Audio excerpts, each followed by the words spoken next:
On a cold night in Baltimore, Maryland, the Ravens fans are filing in for their team's game against the Green Bay Packers. The Week 15 edition of Monday Night Football is now. Yellow. Oh, hi there. Really? Wow, I'm honored. Who's playing? Ugh. Oh, yikes. Yeah, Brett Favre is a lot of fun to watch. Oh, yeah, I am kind of busy. I do have this thing coming up, but no, you're right. It's Monday night. What better chance to tell everyone on your Christmas list? Are you ready for some football? Ooh. Oh, that Mrs. Claus.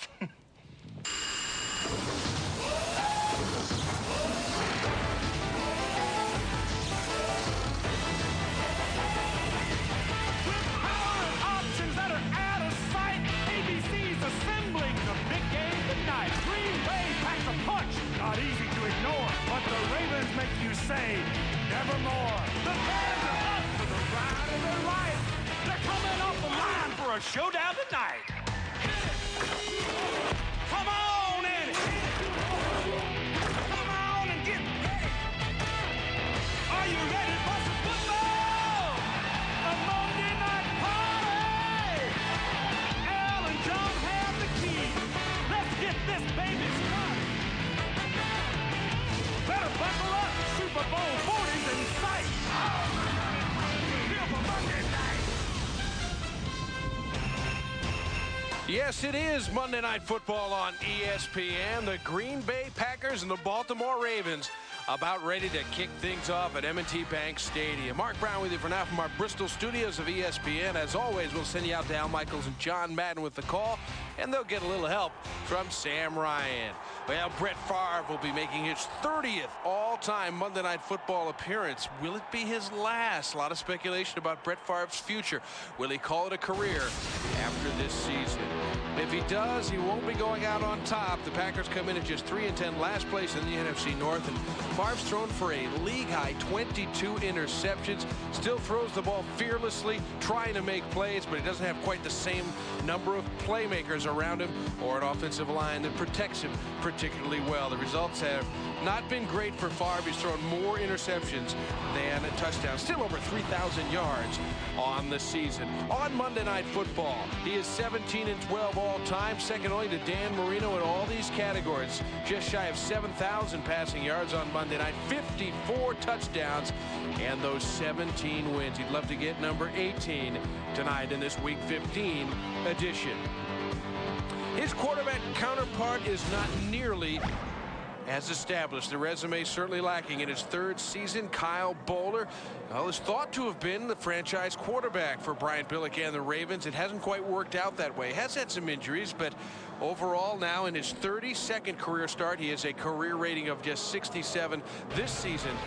He has 4 more interceptions than touchdown passes. Special holiday edition of the Monday Night Football on ESPN coming to your way next.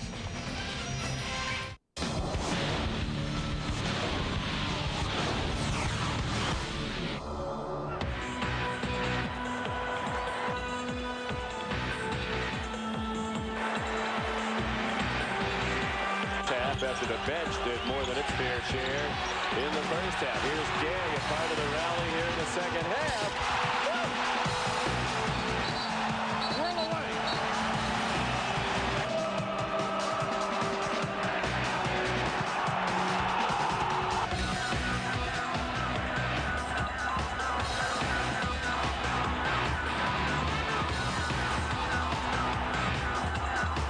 About next year if they get all their guys back, the people that were injured this year. And how about Sam Got him. R.W. McCorders can't catch him.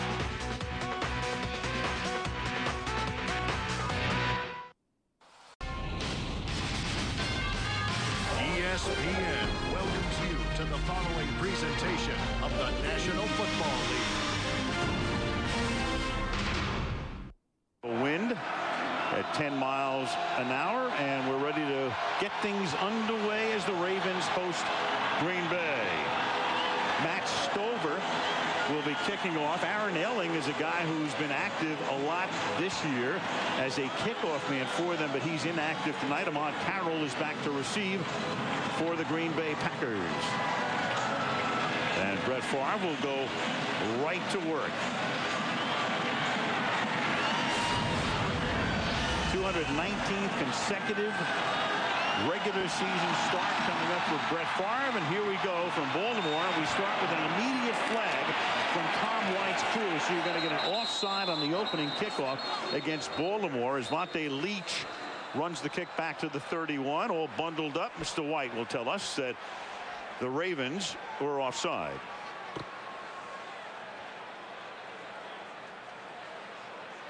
Going to be an interesting decision here for the Green Bay Packers. It was kind of a short kick, so do you take the penalty or do you just take the play? I'd make them kick it over again. Offside, number 56 on a kicking team. They have neglected to take the 5-yard penalty from the end of the play. First down. Well, they tack on the 5 at the end, so in effect you bring it out to the 36-yard line. And I probably would have gotten a little greedy there and think, you know, with that bad kick, maybe there's another one in that bag. So let's see if we can get a worse kick and maybe a better return. But this isn't bad. The 36 isn't bad. And again, you're right, John, in the sense that Aaron Elling's been their kickoff guy, inactive tonight. Stover, a shorter kickoff man. And this is Samcon Gatto, a great story, picking up one. It'll be 2nd and 9. Let's take a look at the Green Bay Chargers. Brett Favre, the University of Southern Mississippi. Sam Gatto, Liberty University. William Henderson, North Carolina. Robert Ferguson, Texas A&M. Donald Driver, Alcorn State. David Martin, Tennessee. Chad Clifton, Tennessee. Scott Wells, Tennessee. Mike Flanagan, UCLA. William Whitaker, Michigan State. Mark Tauscher, Wisconsin. Tennessee Volunteers well represented. It's 2nd down and 8 now. There is what they call that U71 with Kevin Barry lined up outside, and Favre's first pass of the night is a little too high for David Martin. And let's take a look at the Baltimore defense. Jared Johnson, Alabama. Ma'ake Kemoeatu, Utah. Kelly Gregg, Oklahoma. Davis Thomas, Rockford Elementary. Bart Scott, Southern Illinois. Tommy Polly, Florida State. T. Sizzles, A-State. Chris McAllister, University of Arizona. Eddie Reed, Miami. Deion Sanders, Florida State University. Samai Rowe, Florida State. Deion getting the start tonight. He's normally the extra defensive back, the nickel back, but getting the start tonight. 3rd down and 8. At the 38-yard line, Favre out of the shotgun. Ravens show blitz. Here they come. It's picked up, and then Favre throws off his back foot, and the pass is incomplete. Chad Williams coming in from the safety spot, and Terrell Suggs coming in from his outside linebacker spot. Right, and Davis Thomas, number 96, comes right up the middle. He's what they call the X factor. He goes all over. He'll be an outside linebacker. He'll be a safety. He'll be every position. And here he comes as an inside linebacker right up the middle. Now B.J. Sander to kick, and B.J. Sams to run it back. So B.J. to B.J. Sams runs back both punts and kickoffs for Baltimore. And before the snap here, The ball he placed in the spot where he threw the ball from, since it's greater than 10 yards, and it's lost it down. 4th down. And that was a flag that came in so late. The flag was for intentional grounding. And you talk about a post-mortem. You think they're paying him back for Samcon Gatto's play last week? They might be. They found a loophole. We'll talk about that play, and it helped win the game against Detroit as the kick was fielded by Sams, and Sams escapes. About 4 Packers had a shot at him, and finally he's dragged down from behind at the 18-yard line. So the coverage was good, but the tackling was horrible. And Jaron Wishram is the man who was finally able to run him down. You know, the Packers have had a lot of problems this year that, you know, that we know about the injuries and all the things, the offense and the defense. And one of their problems is special teams. And in special teams, it's just right here, coverage. And that, as you said, wasn't bad coverage. They had the guys there. They just got down there and didn't make a tackle. But did you see that block of Ed Reed? Watch it right there. I mean, that is what you call a decleater.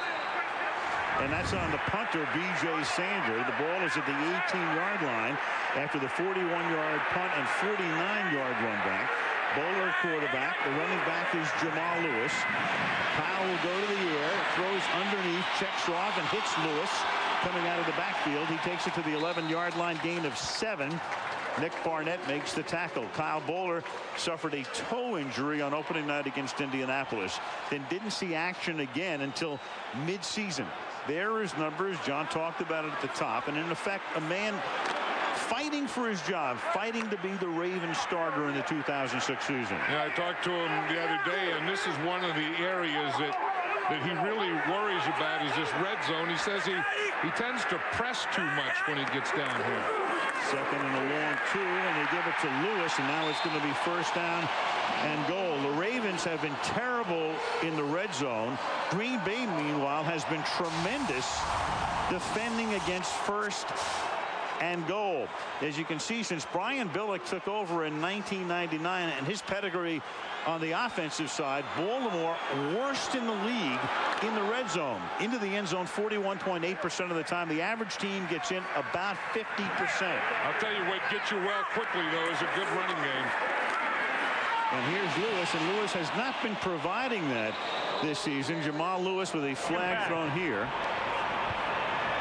2,000-yard year a couple of seasons ago, and now they're going to come back on the holding call. And for Jamal Lewis, who spent time in jail in the offseason, then had knee surgery, played very little in preseason, comes into the game averaging a paltry 3.1 yards per carry. You know, and part of that is the injury, and, you know, part of that is the offseason and not playing much in the preseason and so on. But another part of it is this offensive line of the Ravens has been very inconsistent. And when you look at a team that is inconsistent, I'll tell you this, it always starts with the offensive line. That hold was on Edwin Mulitalo, the left guard. First and goal now from the 15. Bowler is under pressure. Flushed out on the run inside the 10, and then gets banged out of bounds at the 6-yard line by Nick Collins, the rookie safety from Bethune-Cookman. You know, the injury to Kyle Bowler is his right toe, and he says he has a little trouble doing this. You know, that when he goes back, he has to push off that right foot. In fact, that right shoe that he's wearing is bigger than the left. He has an orthotic in there. And last week he just started to run, and then he stumbled and fumbled, and, you know, he looked like the foot was bothering him. That time he ran, he looked okay. He's 6'3", he's 220, played his college ball at the University of California at Berkeley. Back to the ground they go, and this time they give it to Chester Taylor, who has seen a good deal of the ball carrying in recent weeks, spelling Jamal Lewis. Lewis missing last week with a hand injury. Lewis on the bench for the moment. Baja Biamila made the last tackle. Yeah, and this is one of the problems that Kyle Bowler has down here is you don't want field goals, you want touchdowns. But when you get in the red zone, you don't want to force it either. So if someone's not open, you just have to throw it away and take the field goal sometimes. But they feel they really need touchdowns in this game. 3 wides here to the back of the end zone. They go for a touchdown. Todd Heath, the tight end and Bowler's favorite target over the last 3 seasons. So the Packers blitz, it's picked up, and to the back of the end zone to the tight end to make it 6-0 Baltimore. And this is Kyle Bowler's favorite receiver. You see him, they split him out here a little. They put him in the slot. So he's going to get a free release. He's not going to get jammed up there. And then the Packers come on a blitz, so he gets man on man, and Kyle Bowler throws it perfectly right up over the defender and into Todd Heath's hands. 5th touchdown catch of the season for Heath. Matt Stover for the extra point. So the big run back by Sams off the sloppy tackling by Green Bay sets up the Baltimore Ravens. 4 minutes into the game, 7-0.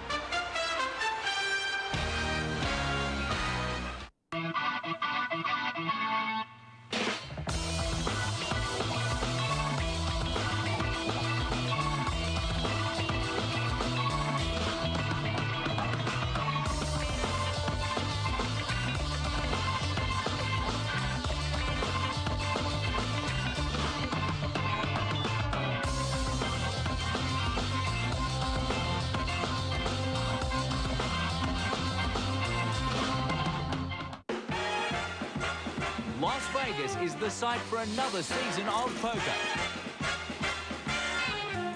All your favorite card players have returned to compete for big cash prizes, while a newcomer has his sights set on the ultimate title. Ladies and gentlemen, we present the 2005 World Series of Poker. Friday on ESPN. By Goodyear.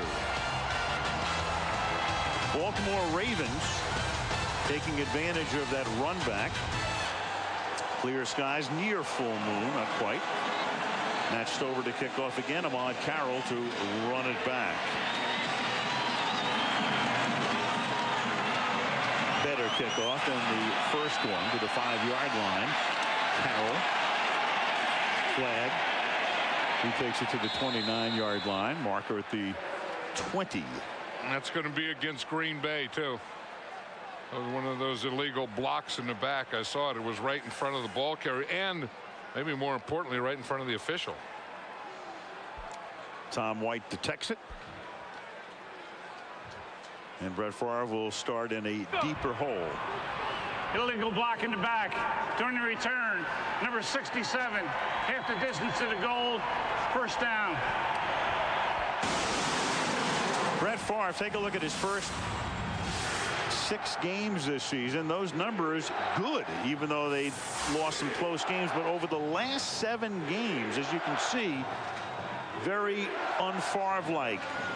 5 touchdowns, 14 picks, and a 60.7 rating. And no TDs in his last 106 passes, and that's the longest drought in that area of his career. This is an interesting defense here, Al. It's 4 defensive linemen, 4 linebackers, and only 3 defensive backs. And this is Sam Condato, the rookie sensation out of Liberty University, who was in Kansas City's camp and got released, who moved to the United States from Nigeria at the age of 9 and was a 3rd-string back in college and a sudden star now with the Packers. Yeah, and here's the defense we were talking about. Here's 1, 2, here's the 3, 4. I mean, that's a 4 lineman, and then here's a linebacker, here's a linebacker, here's a linebacker, and 1 over there, and they run right at it. I mean, it's a defense to stop the run. And they have Kevin Berry in there at tight end, and they ran right at him. 26-yard run for Gatto. Now Favre checked off and throw it outside, and he hits Gatto, and Gatto gets taken down at the 35. For Green Bay, of course, Amon Green is the guy. Well, he got hurt, and then Najee Davenport got hurt. And then they went to Tony Fisher, and he got hurt. So all of a sudden, they pick up Samcon Gatto at 226 pounds, and of course the similarity exists. He's not quite as big as was the old Nigerian nightmare, Christian Okoye of Kansas City, but this kid has really made some mark over the last few weeks. 171 yards last week in that overtime win against the Detroit Lions. Yeah, he's a pretty big guy. He has very strong legs, good drive, and very good vision now. 2nd down and 9. That's great protection, enabling Favre to go deep into double coverage, and it is nearly picked off by Ed Reed, last year's Defensive Player of the Year, who has missed a handful of games because of a high ankle sprain, back in the lineup and nearly had the pick. Yeah, that was a nothing play. That was a bad decision here by Brett Favre. You see, Donald Driver didn't have anything there. I mean, he was double covered. He didn't have a chance. There was no place to put the ball. I mean, both defenders were behind him. The only thing he could have done is put it on his back shoulder and bring him back. But with 2 defenders over the top, that was a bad place to put that ball. 2 defenders and 2 guys have each been to a Pro Bowl. Reed and Samari roll. 3rd down and 9. Out of the gun, underneath. Henderson makes the catch.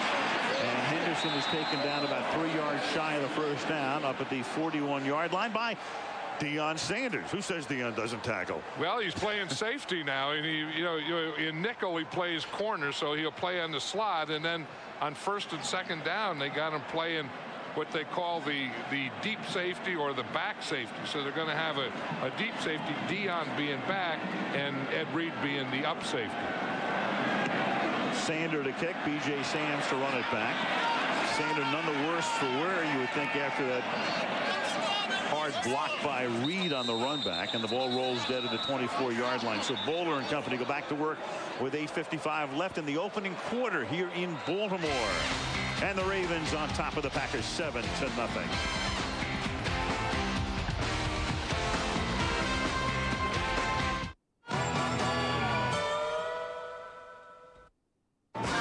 Hollywood has the Academy Awards. Now poker has the Royal Flush Awards, better known as the Flushies.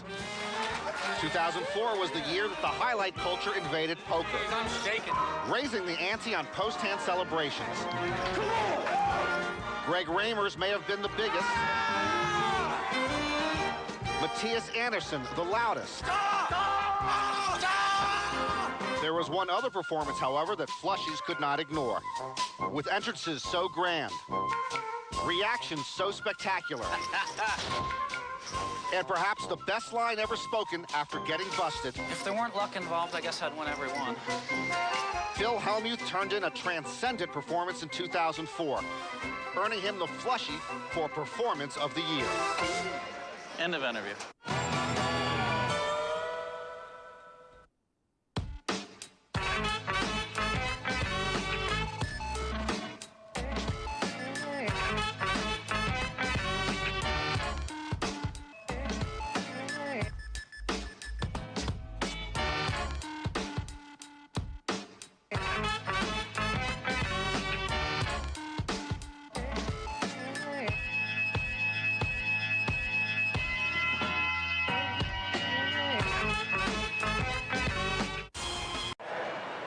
The Baltimore Harbor on this clear 19th night of December, where the Baltimore Ravens have gotten off to a good start. We'll be working in about 6 days.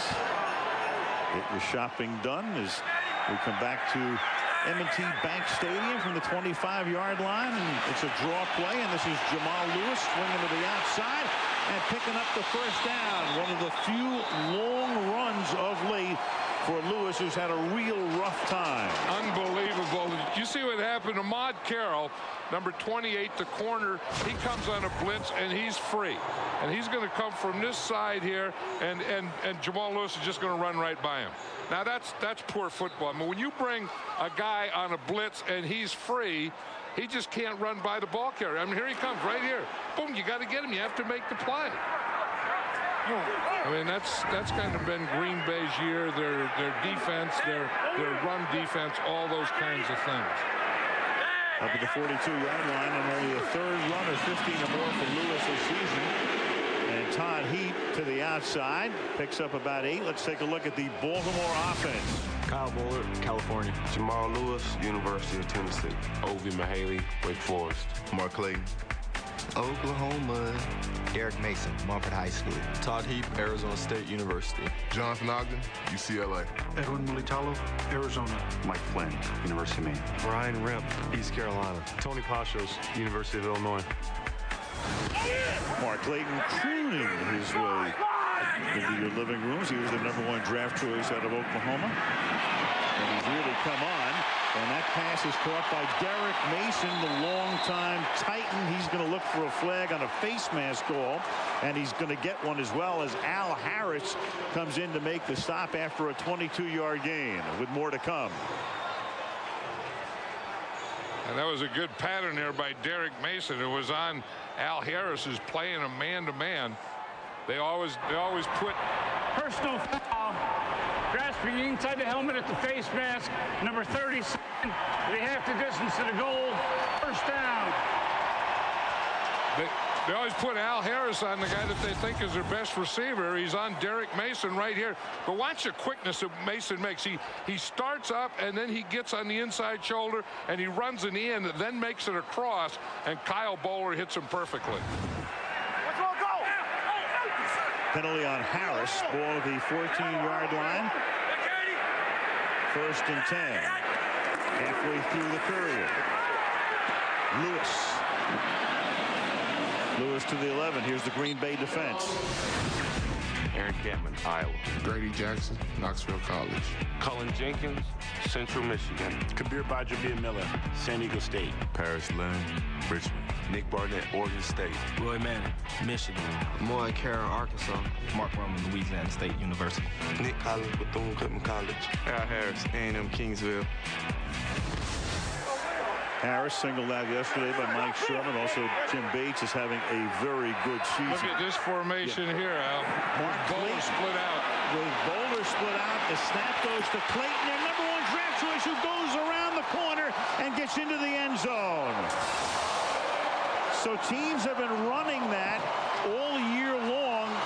Teams all across the league snapping it to a wideout, snapping it to a running back, having the quarterback flanked out, and they do it here with Mark Clayton, their #1 pick out of Oklahoma. You know, here's Clayton right here, and he's one of those guys with great speed and quickness, a guy that you just want to get the ball in his hands.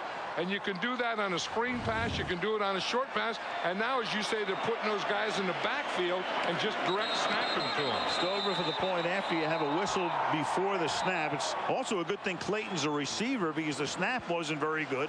It was high, and he was able to one-handed take it down and get around the corner. False start. Number 86, offense, 5-yard penalty. We'll still play to try. Here's another look. Bowler switches with him, and he's split out to the left as a wide receiver. Clayton comes in, and he becomes like the quarterback in shotgun, takes a direct snap, and just runs a sweep to the right.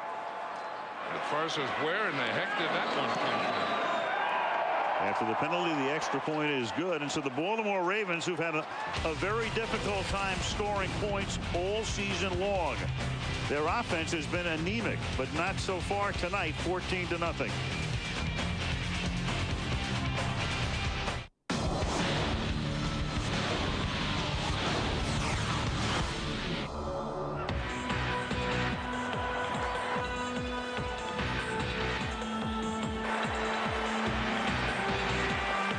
After the bench did more than its fair share in the first half. Here's Gay, a part of the rally here in the second half.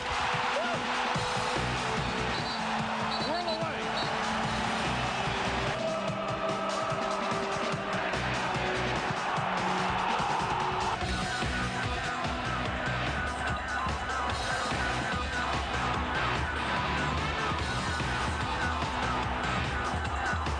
About next year if they get all their guys back, the people that were injured this year. And how about Sam Congato? R.W. McCorders can't catch him.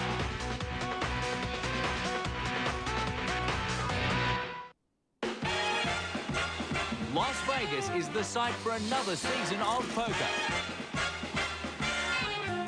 All your favorite card players have returned to compete for big cash prizes. While a newcomer has his sights set on the ultimate title. Ladies and gentlemen, we present the 2005 World Series of Poker. Friday on ESPN. The NBA on ESPN Live Thursday. Live Thursday, the NBA on ESPN. 1 week from tonight, the Week 16 edition of Monday Night Football presented by Telcel. The New England Patriots taking on the Jets. The Pats haven't had the type of year that they had hoped, but they have clinched a spot in the playoffs. They'll be facing a longtime rival in the AFC East, the Jets. And the Jets next Monday night. Lamar Powell to run the kickback from the 12-yard line, and this is exactly what Green Bay needs to try to get back into the game, but sure enough, there is a flag. Well, we've already had 6 assessed penalties tonight in 8 minutes plus. Tom White staying warm by whistling every infraction that his crew detects. And what else is new? Don't they usually detect more than normal? They certainly do.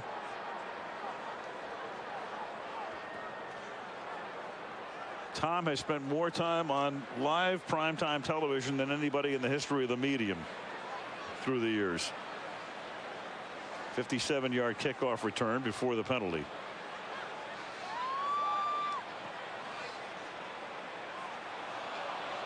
Ahmad Carroll getting conditional congratulations. Right, because it's Personal going against foul. the Ravens. Low block. Number 3 during the return. 15-yard penalty. First down. That's the kicker, Matt Stover. So the kickers have been involved tonight. Carroll getting the block here by the kicker Stover. Earlier we saw Sanders get blocked by Ed Reed. And it all counts. 6:43 left in the period. 14-0 Ravens.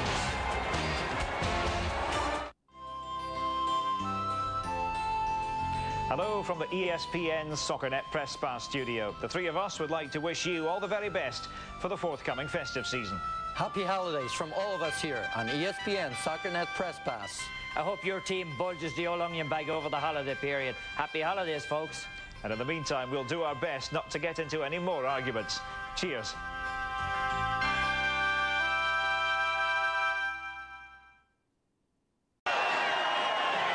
Baltimore on top 14-0. And after the run back and the penalty, take a look at the penalty here on the kicker. It's Matt Stover there. What they say is when you're on a cover team, you can't go and cut that guy that's a blocker. They put that rule in years ago for kickoff coverage. Kickers going into the wedge.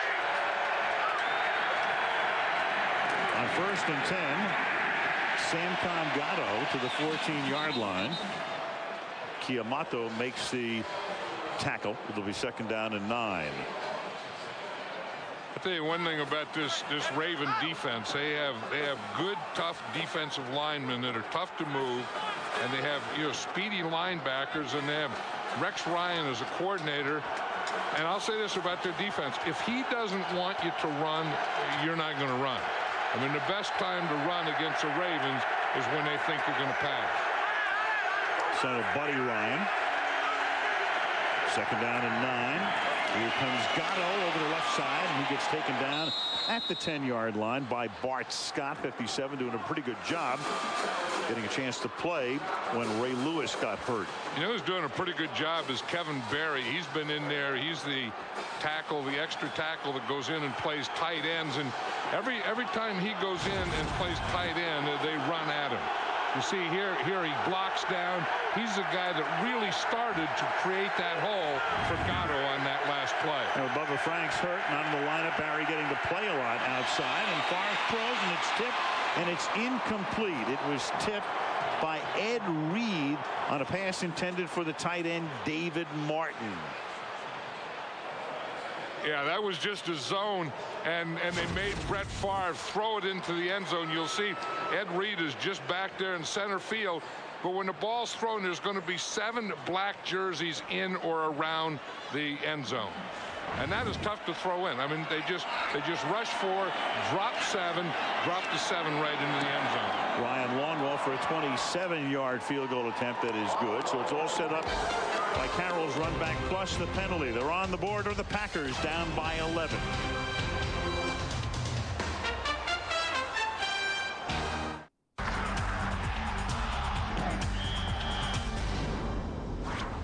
On each offensive play, the quarterback will hand the ball off for a running play or pass the ball. There are a number of different patterns that his receivers will run in order to elude the defense. Here are some of the more common pass patterns or pass routes. In a post route, the wide receivers run straight down the field and then cuts toward the goalpost, sometimes using the hash marks painted on the field as a guide. The quarterback times a long pass, usually 40 to 50 yards, slightly beyond the receiver, in hopes that the receiver outruns his defender and catches the ball in stride towards the end zone. A streak or fly route is a 20 to 40-yard pass pattern where the wide receiver runs straight down the field, usually trying to beat his defender in a one-on-one matchup. A swing route is designed for a running back. After lining up as if he will take a handoff, he instead runs towards the sideline. The quarterback times his pass to reach the running back near the sideline as he turns to run up the field.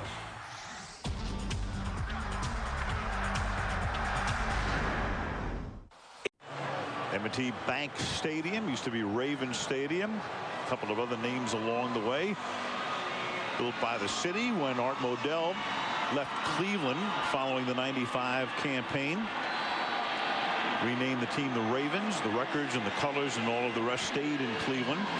That's why Jim Brown does not hold this franchise's record. Any records for rushing, but the old Cleveland Browns, now the new Cleveland Browns. This team's treated very much in terms of an expansion team in terms of the records beginning in '96. Chester Taylor to run the kick back, and he brings it back up to the 33-yard line. Let's check in with Sam Ryan. Alan, you and John were talking about Jamal Lewis a little bit earlier in the running game. He told me he'd really like to get 20 to 25 carries a game. He's been seeing about 10 to 15, but said to me there was no wedge between himself and Brian Billick. Now, some statements he made last week were taken out of context. He was talking to the media about the 10 to 15 carries, and someone had said, do you talk to your coach about it? He said, well, I don't talk to Billick about it. It's not my job to. My job is just to go out there and play. I talk to my position coach. Well, that suddenly became Jamal and Brian Billick don't speak to each other. When I asked Brian about it, he said, we'd love to give Jamal the 20, 25, 30 carries a game, but right now our running game just isn't there. Something taken out of context? Mark Clayton on an end around. It's back to about the line of scrimmage. Yeah, what they tried to do is they tried to run an option with Mark Clayton. It's interesting that they came kind of back-to-back with it. The last play, they put him in shotgun, and he ran the ball for a touchdown. Here, watch this. It's going to be a handoff to him here, and then he has an option with Taylor there. And he decides to heck with the option, and he just turns it up, which is a smart play because the Packer defense played that pretty well. Second down and 11. Lewis comes back in the game. They slot him to the right. Bowler juggled the snap from the gun, then throws, caught. Nice move by Derek Mason after slipping. Takes it up to the 40-yard line. The rookie Nick Collins makes the tackle. It'll be third down and 3. You know, I heard all this talk about Kyle Bowler and how he was hyper and everything was too quick. His reads were too quick. He was throwing too quick. He looks pretty doggone good. You know, I mean, he's playing well tonight. I think, you know, if the thing is to, you know, keep him calm, keep him in the pocket, he looks like he's very calm in the pocket. And he's been perfect through the air tonight. 5 of 5 for 49. Coming off a game in Denver last week where he made 3 key mistakes. 1 fumble, 2 interceptions, and a 12-10 loss. And sure enough, we start singing his praise as he drops that ball. And you've got Jamal Lewis then taking the swing pass out to the right, but not picking up enough for the first down. Yeah, one of the things that they were talking about is, okay, if you have a bad play, just take the bad play. Don't do something that makes it worse. Here, he fumbles the snap getting out of there, but he comes up and he still makes a play out of it. And this is the thing that they would like him, you know, just to fall on that ball. I think what he did, heck, that wasn't bad. They're going to measure. It's close enough to measure. That yellow line is sometimes off, but not that far off. It was interesting. I was at practice on Saturday, and neither Kyle Bowler nor the center, Mike Flynn, practiced. And you could see that evidenced in that last snap, couldn't you? Yeah. So they're shy of the first down. Mike Sherman's team's going to get it back. Antonio Chapman will take the kick. Dave Zastidal will send it up into the night sky.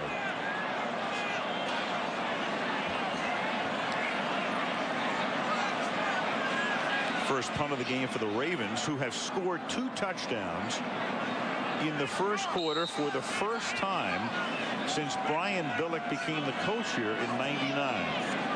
2 on the board tonight. They've been averaging only about a touchdown per game coming into the contest tonight. That's per game, and 2 in the period. Fair catch called for by Antonio Chapman. So you've got the football stadium, and then across the parking lot, Oriole Park at Camden Yards. And that, of course, was home to another Iron Man. We have Brett Favre here tonight, Cal Ripken, with those 2,632 consecutive games. Gehrig, of course, had 2,130. So Ripken exceeded that mark by 24%. But look at this with Favre. He exceeded the old record of Ron Jaworski by 89% and still counting. Of the two, you're a baseball guy and a football guy. Which to you would be the more amazing? I would say that's a great question. I've got to give it to Favre. Start. Number 71, offense.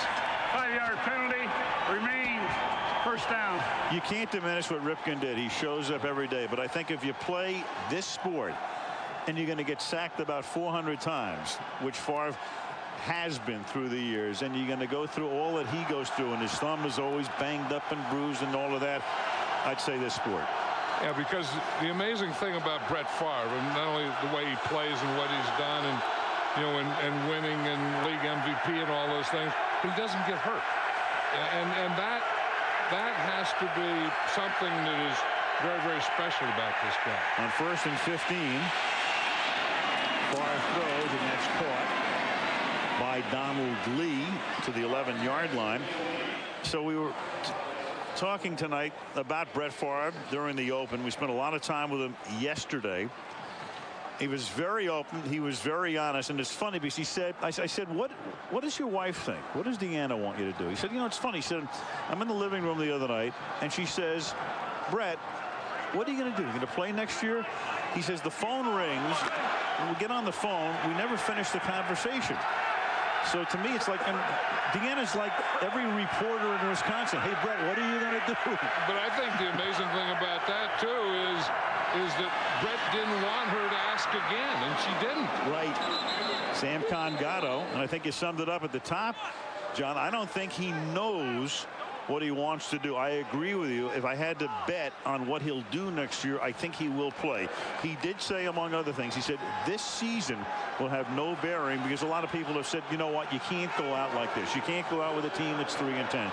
You can't go out having the kind of season you've had. And he says that won't be any factor at all. No, he said because, you know, that's not his body of work, and there's no guarantee that if he does come back, that they won't have the same type of team and the same record next year. Exactly. From the 21-yard line. Gatto. So yesterday, here was Favre talking about what he would do if he didn't play football. Too much free time is probably not a good thing. But, you know, we have 2 girls, and we're busy with them, and I have a lot to do on my property. I enjoy playing golf, enjoy hunting, but can only do so much of that. So, you know, I don't know. I guess the best answer is I have no idea. And it's a very honest answer. And, you know, we had asked him about going to bed at night. Does he ever not think about it? He says no. Sam Gatto is the injured Packer. Injury timeout.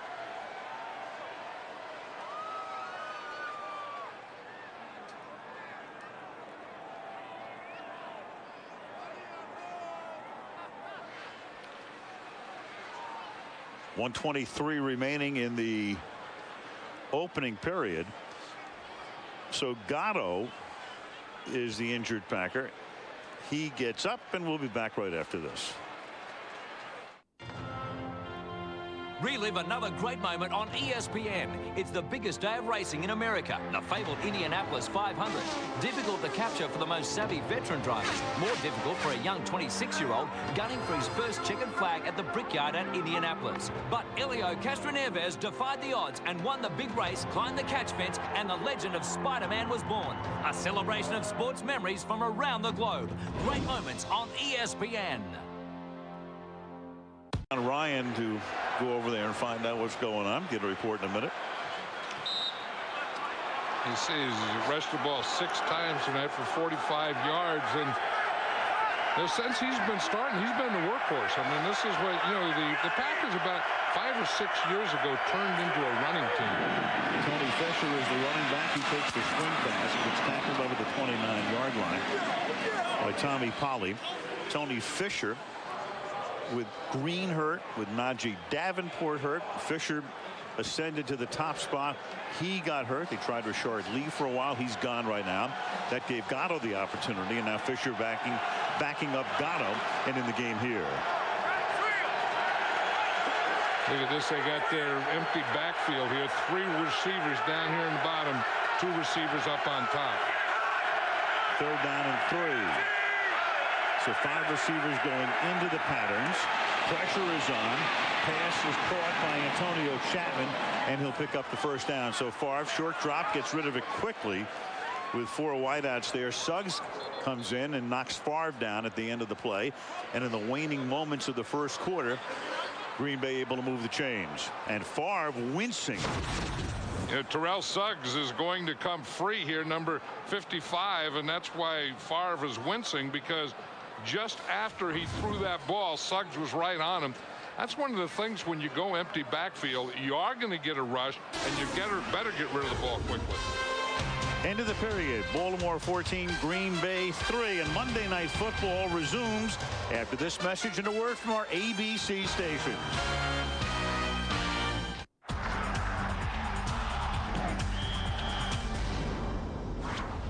The offensive leader of each team is called the quarterback. The quarterback, or QB, will direct the team from the huddle prior to each play.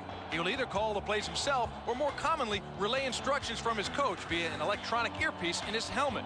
Because of the vast number of plays available, some less experienced quarterbacks may wear a cheat sheet on their arm until they have the plays memorized. Just prior to the snap, the quarterback may audible. Here he is changing the play by yelling to his teammates if he sees the defense has adjusted to his original play call or responds to weakness in the defensive formation. The two types of plays the offense will run through the quarterback are running and passing plays. Because the defense must use very different techniques to defend against the pass and the run, there's a great deal of strategy on both sides to determine which type of play will be used on each down.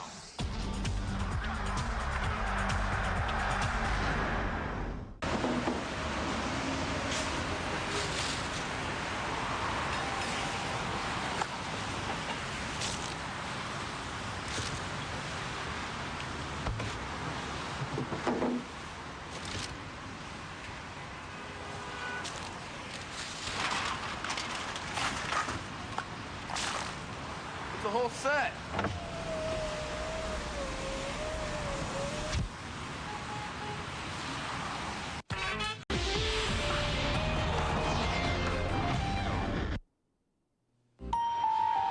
Back in Baltimore, Al Michaels, John Madden, Sam Ryan as we start the second quarter.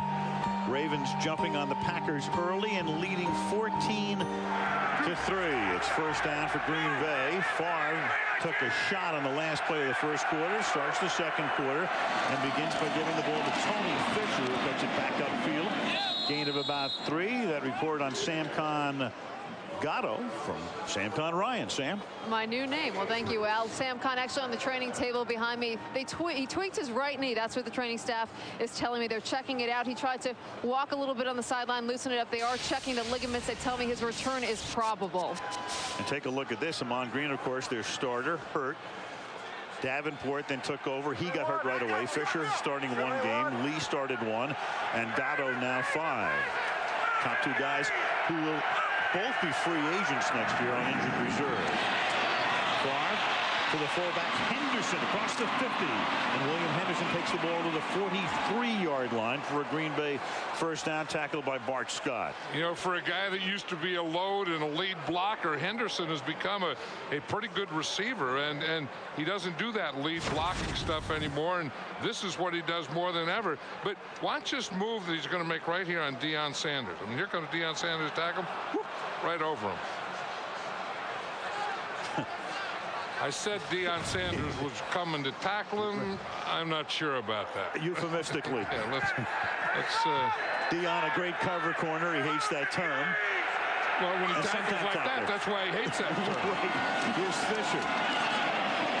Flag down. Fisher picks up a couple. Henderson, meanwhile, has already caught 2 tonight. John talking about playing more of a role as a receiver, and 28 receptions for him this year. Tom White. Holding, number 63. Offense, 10-yard penalty. Remains first down. Left guard Scott Wells. You remember a few years ago when Brett Favre's top receiver was Amon Green. He liked that check down stuff, and now to Henderson, it's not check down, it's not stuff in the middle, but it's stuff outside in the perimeters.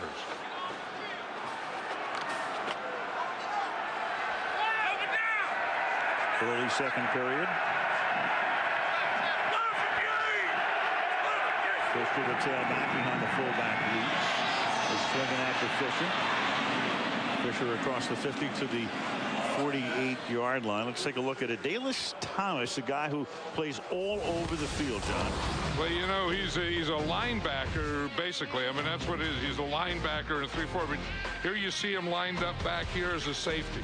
And here you see him as a linebacker, as an outside linebacker.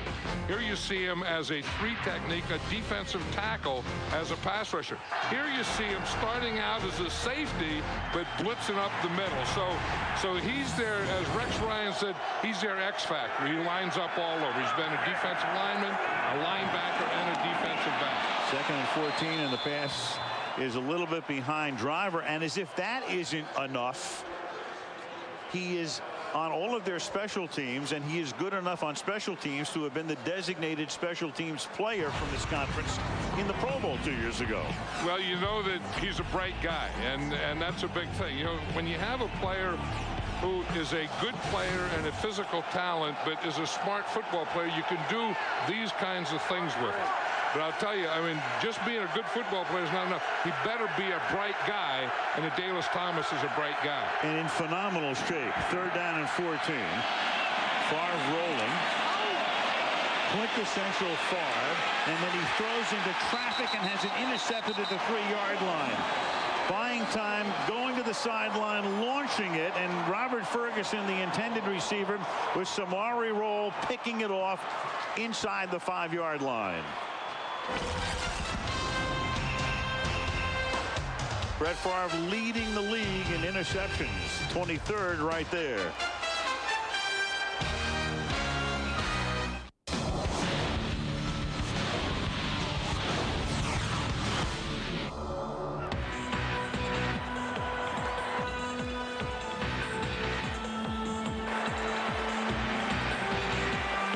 After the bench did more than its fair share in the first half. Here's Gay, a part of the rally here in the second half.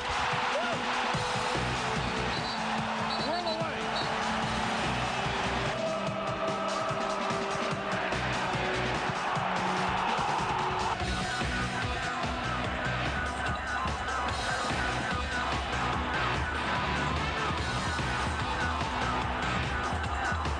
About next year if they get all their guys back, the people that were injured this year. And how about Sam Congado? R.W. McCorders can't catch him.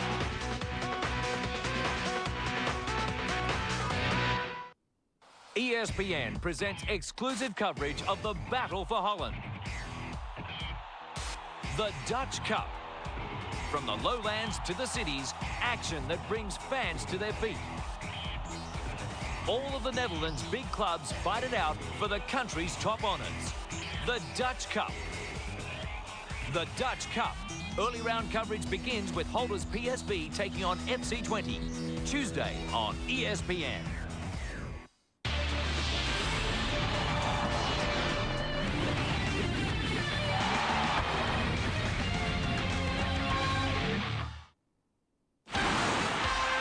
It's the holiday season, and it feels like it. And M&T Bank Stadium is the site for Monday Night Football. And not the worst thing in the world. 3rd down and 14. So Favre launches one, has it intercepted. In effect, it's like a great coffin corner punt, because they'll have to take over at the 4-yard line. But for Brett, pickoff number 23 this season. Jamal Lewis is the running back.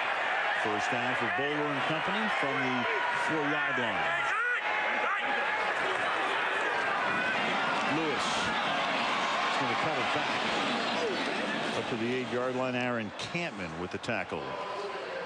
You know, we were talking earlier about Brian Billick. You know, these last 3 games he wants to win, and he'd like to see Kyle Bowler kind of step up and take over this team and be the quarterback that he thinks he can be. But I mean, he has other things. I mean, what's he going to do with Jamal Lewis? I mean, is he going to be back next year? What's he going to do with Chester Taylor? You know, it's what he's going to do with a lot of veterans also that are on their last year of a contract.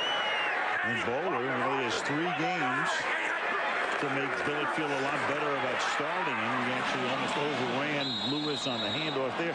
You know, John, when you look at somebody like Jamal Lewis, too, diminishing returns over the last couple of years. Of course, he spent time in jail. He had surgery. And he had a phenomenal year a couple of years ago. You can't forget the market for running backs is not great. And all you need to know is that Indianapolis told Edger and James, go out and make whatever deal you can make for yourself. And he couldn't make a deal, and all Indy wanted was a second-round draft choice. Right, and you know, and that's a problem. I mean, when they're playing well and they're strong, how long are they going to be? Is Jamal Lewis next year, if you bring him back, is he going to be the Jamal Lewis of 2 or 3 years ago? And Green Bay has a similar situation with Amon Green, 3rd down and 6. And that pass is incomplete because Al Harris came in on a blitz to force the issue. Oops, and here comes a late flag. At the 18, the flag thrown well upfield. One thing that Kyle Bowler says that, you know, that sometimes it'll get him in trouble, but he said he always looks for Todd Heap. Number 20, defense. It's a 5-yard penalty. And Normatic, first down. 5-yard penalty, but a defensive hold is an automatic first. And Mike Sherman angry. And he said Kyle Bowler was back there. He had to get rid of that ball because Al Harris had come into blitz. And he looks for the one guy that he says he always looks for, and he said that, you know, a lot of times that's a very good thing, but, you know, sometimes it gets him in trouble too. Penalty on Roman, a big one, first down up at the 13-yard line, 11 minutes to go in the first down. And Jamal Lewis again to the 15. Talking about the diminishing returns of Jamal Lewis, he made a bid for the NFL rushing championship a couple of years ago. 2,066 yards, second most in the history of the league to Eric Dickerson at the top of his game. And then with injuries and the legal problems that he has had, he's now to the point where this year he comes into tonight's game with a 3.1 yard per carry average. League average normally around 4.0. Bowler going deep downfield, and the pass is incomplete. He had beaten the coverage, and then Roy Manning, the rookie linebacker, getting the start tonight, running downfield, had it hit him in the back. Yeah, Kyle Bowler didn't get it out there because you're going to see Clayton has him. I mean, you know, if he gets that ball out there, this is a touchdown. Watch him. You're going to see Manning is going to come right down the middle here.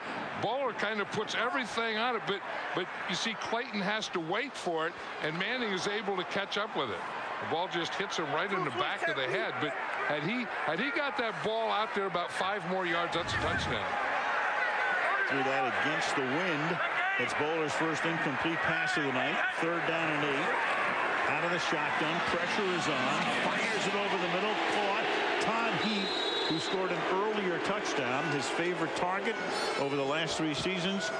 First down, and it is Darnell Dinkins back there to block for the Ravens, one of their wideouts, who took a shot and is writhing at the 3-yard line. Injury timeout, 10-12 to the half.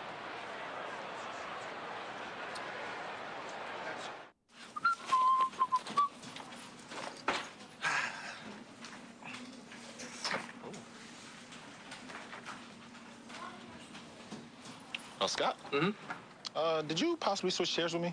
No, not me. Are you sure? Yeah. Good luck finding your chair, LeBron. Okay.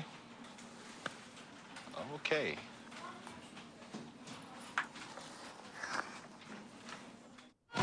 Figure skaters from around the globe compete in the ISU Grand Prix.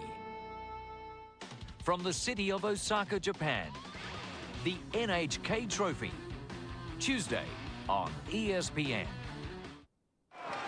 Dinkins got hurt. Daniel Wilcox, one of their tight ends, was hurt last week in the game at Denver, ankle injury, and went on injured reserve. So the only healthy tight end at this particular moment is Todd Heap, who's the pass catching tight end. And you know, the interesting thing, the Ravens also only have 1 active fullback. So usually that's a kind of combo position, that, you know, fullback and tight end, but they only have now 1 of each. Lewis on a draw up to the 29-yard line. It'll be 2nd down and 7. Lewis has now carried 7 times in the game for 35 yards. You know, getting back to Lewis, you know, it's probably partly Lewis, partly, you know, having different types of quarterbacks. And another big part of it, I think, is the offensive line. The Ravens' offensive line has not played well this year.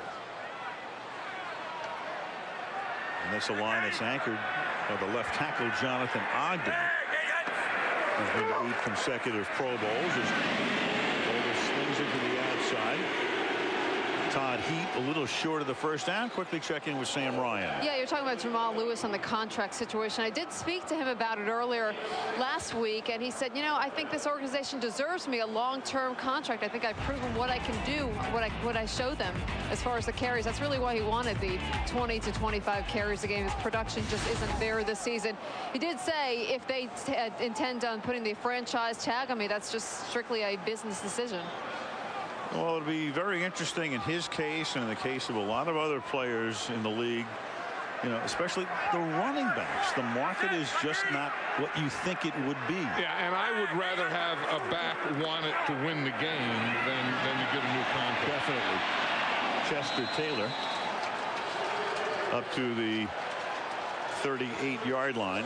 Talking about Lewis over the last 3 seasons. Of course, he had that tremendous year in 2003, and then last year 1,000 yards.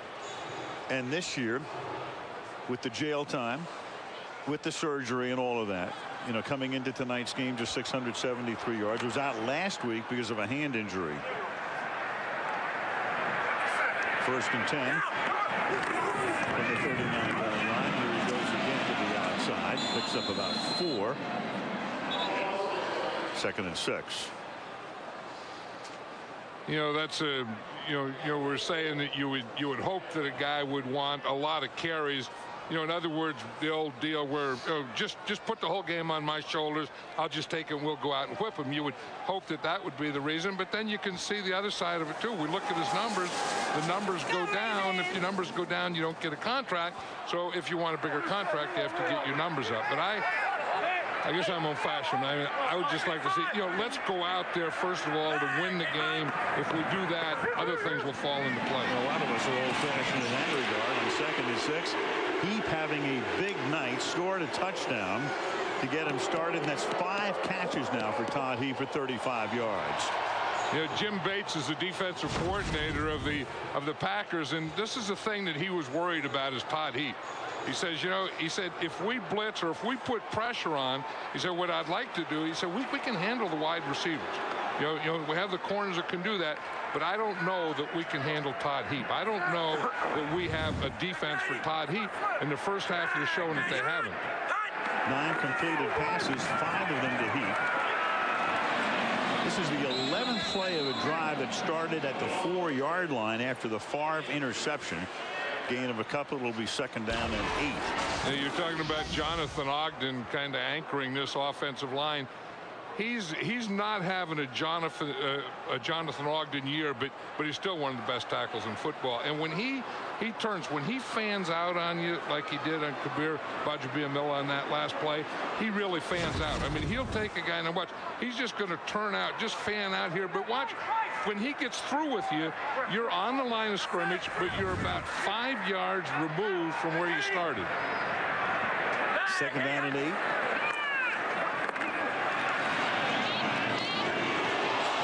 The crowd starting to go into the chant when Heap makes a catch, but this time it is Nick Collins who dislodges the football. There's a guy that's just getting better and better for the Packers is Nick Collins, and that's what you want to do. I mean, first of all, you'd like to get there before the ball gets there and intercepts it, but if you're not going to get there before, you want to get there shortly thereafter and knock it out of there. Collins has started every game this season for defensive coordinator Jim Bates's group. They are ranked, the Packers are #1 in pass defense, but that doesn't mean they're the best pass defense in the league. Simply a statistical measure, and that pass is caught by Derek Mason, and Mason to the 20-yard line before he's thrown out of bounds by Nick Collins. 27 yards on that, the 13th play of this drive. You know, and that's what Derek Mason does so well. He runs pass patterns against his zone. You watch a shotgun here, and Derek Mason is going to find the window right there for Kyle Bowler to throw it into. You know, Kyle Bowler has a real compact delivery, and when he's not successful, it doesn't look very good. It looks like he's shot putting the ball, but when he's successful, it's kind of a thing of beauty. Here's Lewis.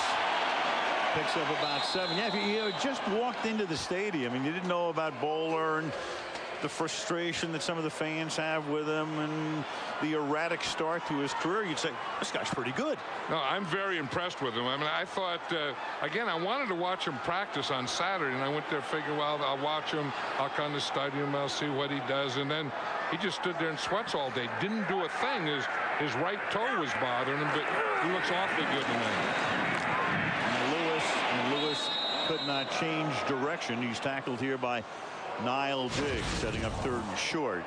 Now, here's the motion I was talking about. You see how the ball is right there, and he doesn't really bring it back a long way. He just steps up, and it's just a real short thing. And again, it looks like a thing of beauty when it's completed, but when it's incomplete or intercepted, it looks like he's kind of shot putting it a little. He's not bad. He's 10 out of 12 for 102 yards and a touchdown. Lewis out, 3rd and 4. This is the 16th play of a drive that has consumed almost 8.5 minutes. And into the end zone, and it's one-handed and caught by Randy Hines, who got position on Ahmad Carroll and hauls it in for the touchdown. Great catch. They go 96 yards, and Hines gets position and one-hands it in. Look at the height advantage that Hines has. He's 6'3", so Kyle Bowler knows if you get him out there one-on-one, they come on a blitz, he knows I'm going to have one-on-one out there. I got the height advantage. I'm just going to throw a jump ball.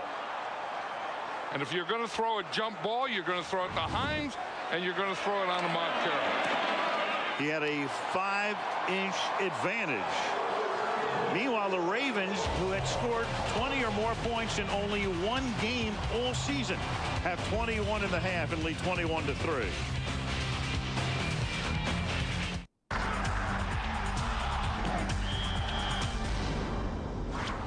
The line of scrimmage is the imaginary line where the ball is placed before each play. Every player, 11 on each side, have to be behind their respective side of this line before each play. The teams are separated from each other by the length of the football and cannot encroach that space before the play begins. The play begins when the center for the offensive team snaps the ball, usually to the quarterback. The quarterback must be behind the line of scrimmage to legally complete a forward pass. While any offensive player can pass the ball from behind this line, no player can make a forward pass once they cross the line.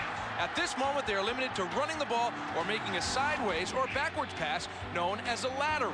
A lateral can be made anywhere and sometimes is made behind the line of scrimmage. Occasionally, the flea flicker is used when the quarterback pitches it to a running back, who then pitches it back to the quarterback, who then delivers a pass.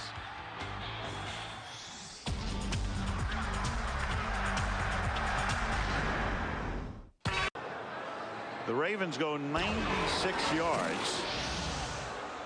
16 plays, 8.5 minutes to go up by 18. The killer for Green Bay on that drive was that holding penalty on a 3rd and 6 deep in Baltimore territory against Mark Roman. And down the field they move, and then Hines made a great catch for the touchdown, and it's an 18-point Baltimore lead. Stover to kick off.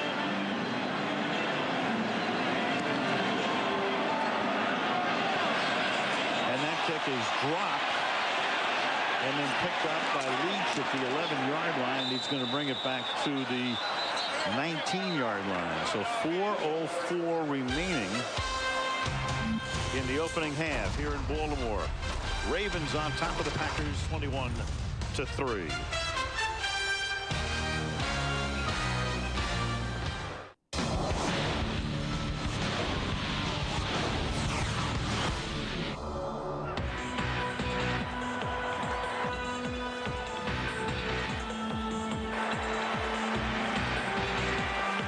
After the bench did more than its fair share in the first half. Here's Gay, a part of the rally here in the second half.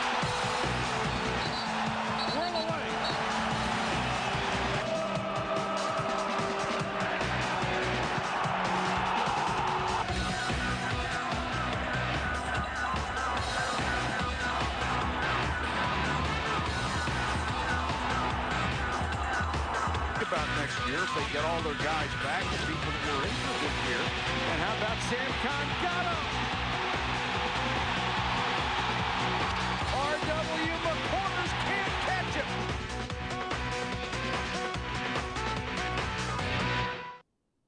Next Monday, the Super Bowl champs on Monday Night Football. The Patriots to the Meadowlands to take on the Jets Sunday on ESPN. The guys will be right here as the Ravens will host the Minnesota Vikings in Baltimore. First and 10. Tony Fisher is running back. Gatto probably will not play, at least for the rest of the half. And over the middle, Favre throws to Driver, who takes a shot but gets up. Ed Reed gets up, gives Driver all he had, and he holds on for a 20-yard gain. Yeah, I was just thinking that the Packers have to start getting the ball to the wide receivers. They'd only caught 2 passes, and that's what you have to do. I mean, Donald Driver, that's part of it. I mean, you have to be able to catch those outs and those comebacks and those up, but you have to go inside and take on an Ed Reed hit.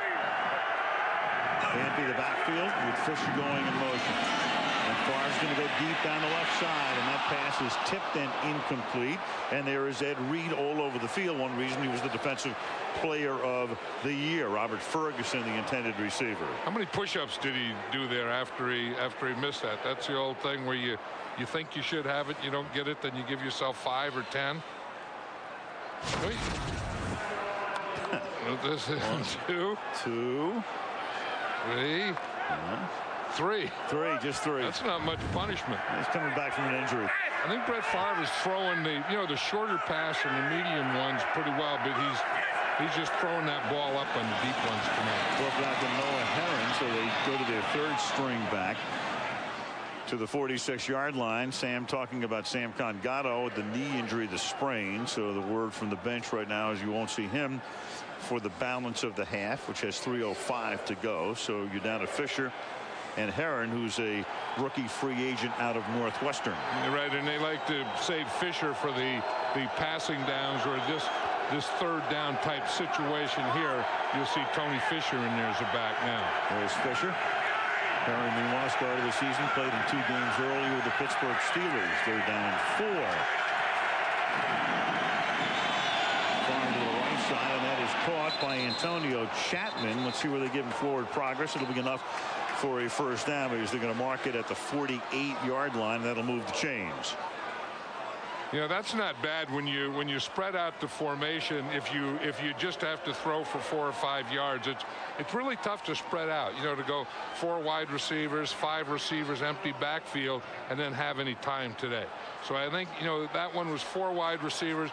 Brett Favre knew he had to pick up about 5 yards, and you can do that, but you can't throw that 15-yard pass in that situation. Favre, who is 9 out of 16, moves those shoulders to avoid the sack, and then throws into triple coverage, and it is picked off by Deion Sanders. Well, it's prime time.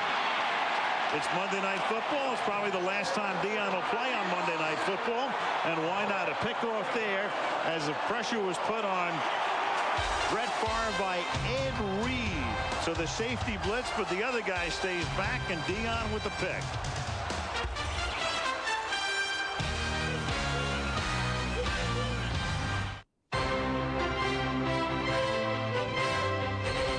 ESPN Sport Legends presents Pete Sampras.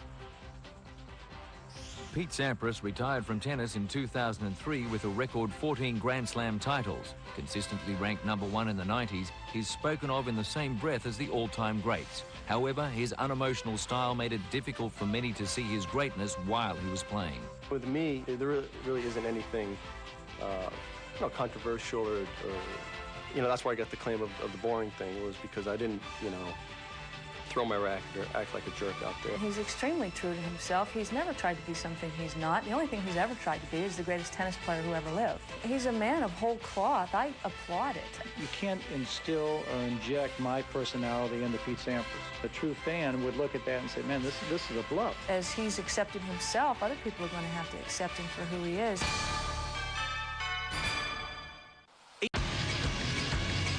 Coming up on the NFL Halftime Report, we will kick it off with SportsCenter in-game. FIFA has announced their Player of the Year. Also, Yao Ming missing some games and some Major League Baseball signing. All that is coming up on SportsCenter in-game as part of our NFL Halftime Report. Now, back to Monday Night Football with 1:51 to play in the first half. First down. Chester Taylor is the running back, and he picks up about 4. That interception by Deion Sanders took us to the 2-minute warning. Well, you know, a couple of things happen. You're going to see Deion is sitting back there. Donald Driver is out on the right. Tommy Polley comes in and hits Brett Favre just as he throws it. 53rd interception of Deion Sanders' career. Mark Clayton makes the catch. And 5 years after Sanders retires, we'll probably see him on the steps in Canton, Ohio. But again, I think that, you know, Brett Favre just throws this one up. And again, he had to because he has pressure. Watch Donald Driver up there on top. He kind of slows up and stops right there. And the only ones really going for the ball are the 3 Raven defenders. And Deion Sanders comes up with it. Watch why he had to throw the ball right when he threw it. Tommy Polley was about to unload one on him. 250th pick of Brett's career. Now Bowler throws, and that is caught at the 31-yard line by Todd Heap. So Heap has been the man tonight. Todd Heap, the tight end, 6 catches for 55 yards, and Bowler 13 out of 15 for 148. You know, one of the things we said at the beginning is that Brian Billick was going to evaluate this team and, you know, evaluate Kyle Bowler, and I think whatever grading system he's using, I think it has to be a pretty good one for Kyle Bowler. To this point tonight, and I think Brian has to be feeling as good as anybody about it, because there had to be a lot of questions, especially coming off Bowler's recent performances. First down, draw play, hand off to Chester Taylor. He gets a couple. Baltimore has all of its timeouts remaining. We have 1 minute and 12 seconds, and Billick will take the first of those 3 right here. Monday Night Football from Baltimore being brought to you by Southwest Airlines, proud sponsor of the NFL and official airline of Super Bowl 40. Refreshingly smooth Bud Light, always worth it. The Brothers Grimm, starring Matt Damon and Heath Ledger, own the DVD tomorrow, rated PG-13. And Hummer, check out the H2 Hummer like nothing else. So we're in Baltimore. Why did they have Chinese food for lunch today, John? I'm not sure, because that's too much work right there. You ever think of that? You know, I mean, it's good. The crab is good and all that, but doggone, to get to it, you have to go through a heck of a lot. Yeah. So you're going to stick with crab cakes. Yeah, right. There's Oriole Park across the parking lot as we swing back into M&T Bank Stadium. 2nd down and 7 from the 28-yard line. 3 wideouts here. Packers show blitz. They come. Quick flip to Heath. And Heath escapes a tackle, gets inside the 10. It's going to be first down and goal. Just went right through Underwood. It'll be first and goal with 1 minute to play in the half. Bowler says huddle up. You know, you'd think that Jim Bates would figure out, you know, I have to do something to Todd Heap. I mean, I just can't, you know, on the blitz, I just have to get someone on him. I have to get someone bumping him off the line. I have to double him. I have to, you know, have a lurk. I have to do something, because all Kyle Bowler's doing right now is playing catch with Todd Heap. Lewis to the 5-yard line. Best of all worlds for Baltimore, because they can take their time. They have all the time they need. They have the timeouts they need, and they can try to take as much off the clock as possible. Timeout here.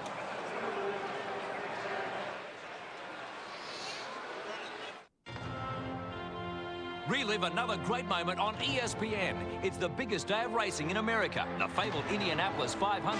Difficult to capture for the most savvy veteran drivers. More difficult for a young 26-year-old gunning for his first checkered flag at the Brickyard at Indianapolis. But Helio Castroneves defied the odds and won the big race, climbed the catch fence, and the legend of Spider-Man was born. A celebration of sports memories from around the globe. Great moments on ESPN. Come in as the lowest scoring team in the league, 13.2 points per game. They've already put up 21, and right now they're 5 yards away from putting up 7 more. It'll be 2nd down and goal.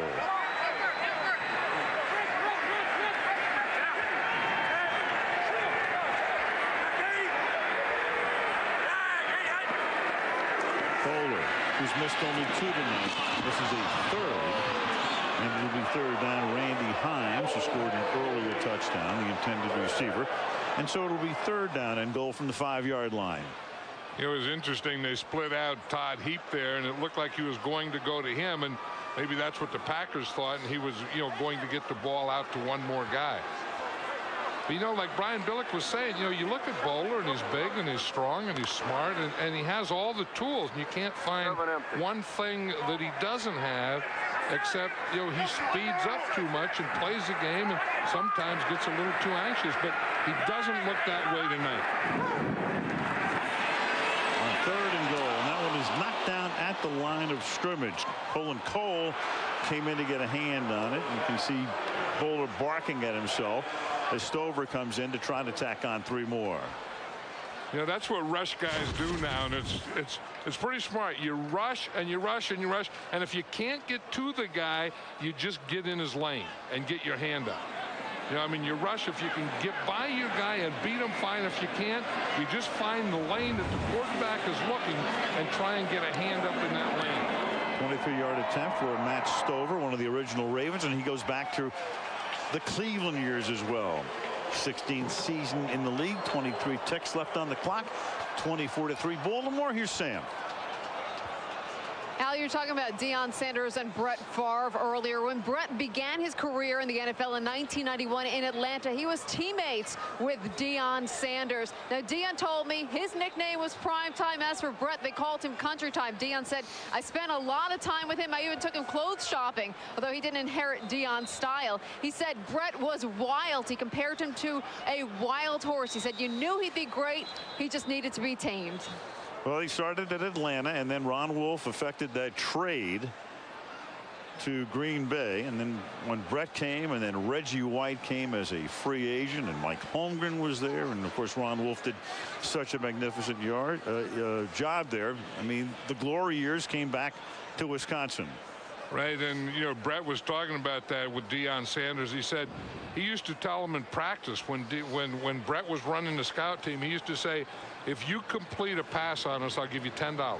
For every pass you complete in practice, you'll get $10. So Brett said, the competitive spirit in me said, I'm going to go get him, and that's just what Deion wanted. I asked him if he ever paid him. He said no.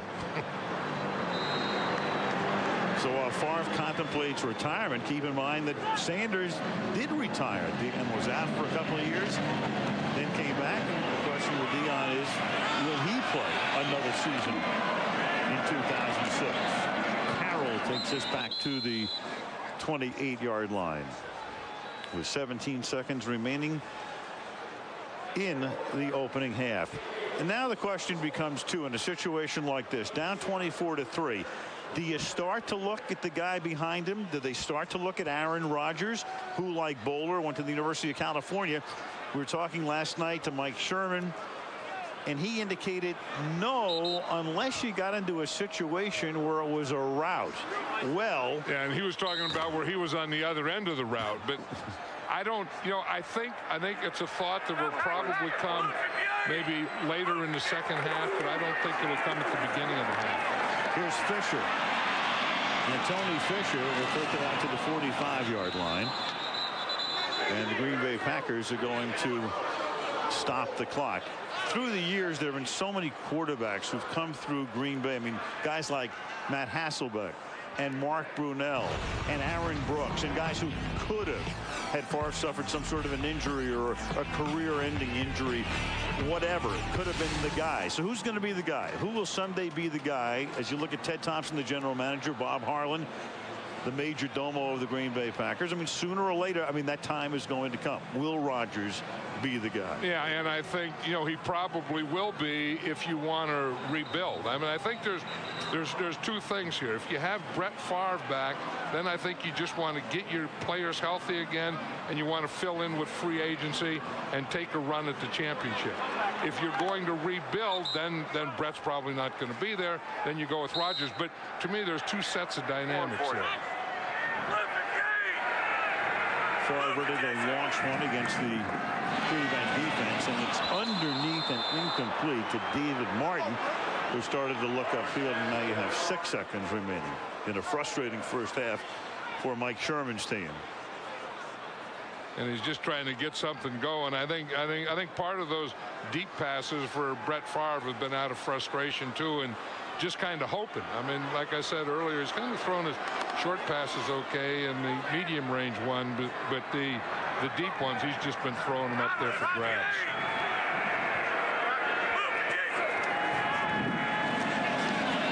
Underneath again, Fisher. And he'll run out of bounds, but the clock will also run out simultaneously. So that is the end of the half. All Baltimore, all Ravens in the opening 30 minutes. They lead by a score of 24-3. The Lexus halftime show coming up next after this message from the National Football League and a word from our ABC stations.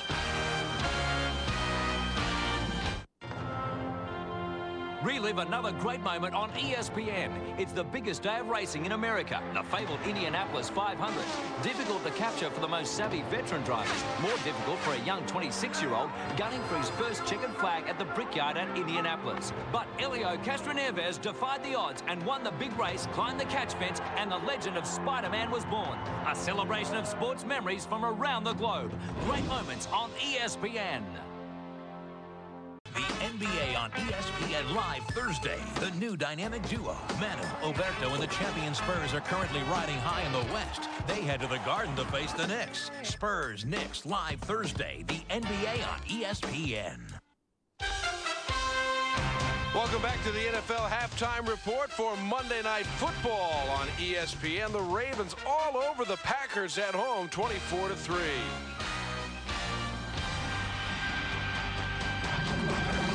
A reminder, next week, our Monday Night Football edition, presented by Telcel, will pit the New England Patriots, the two-time defending world champions, taking on AFC East rivals, the New York Jets. The Patriots on top of the division have clinched a playoff berth, and they're looking to clinch the division as well.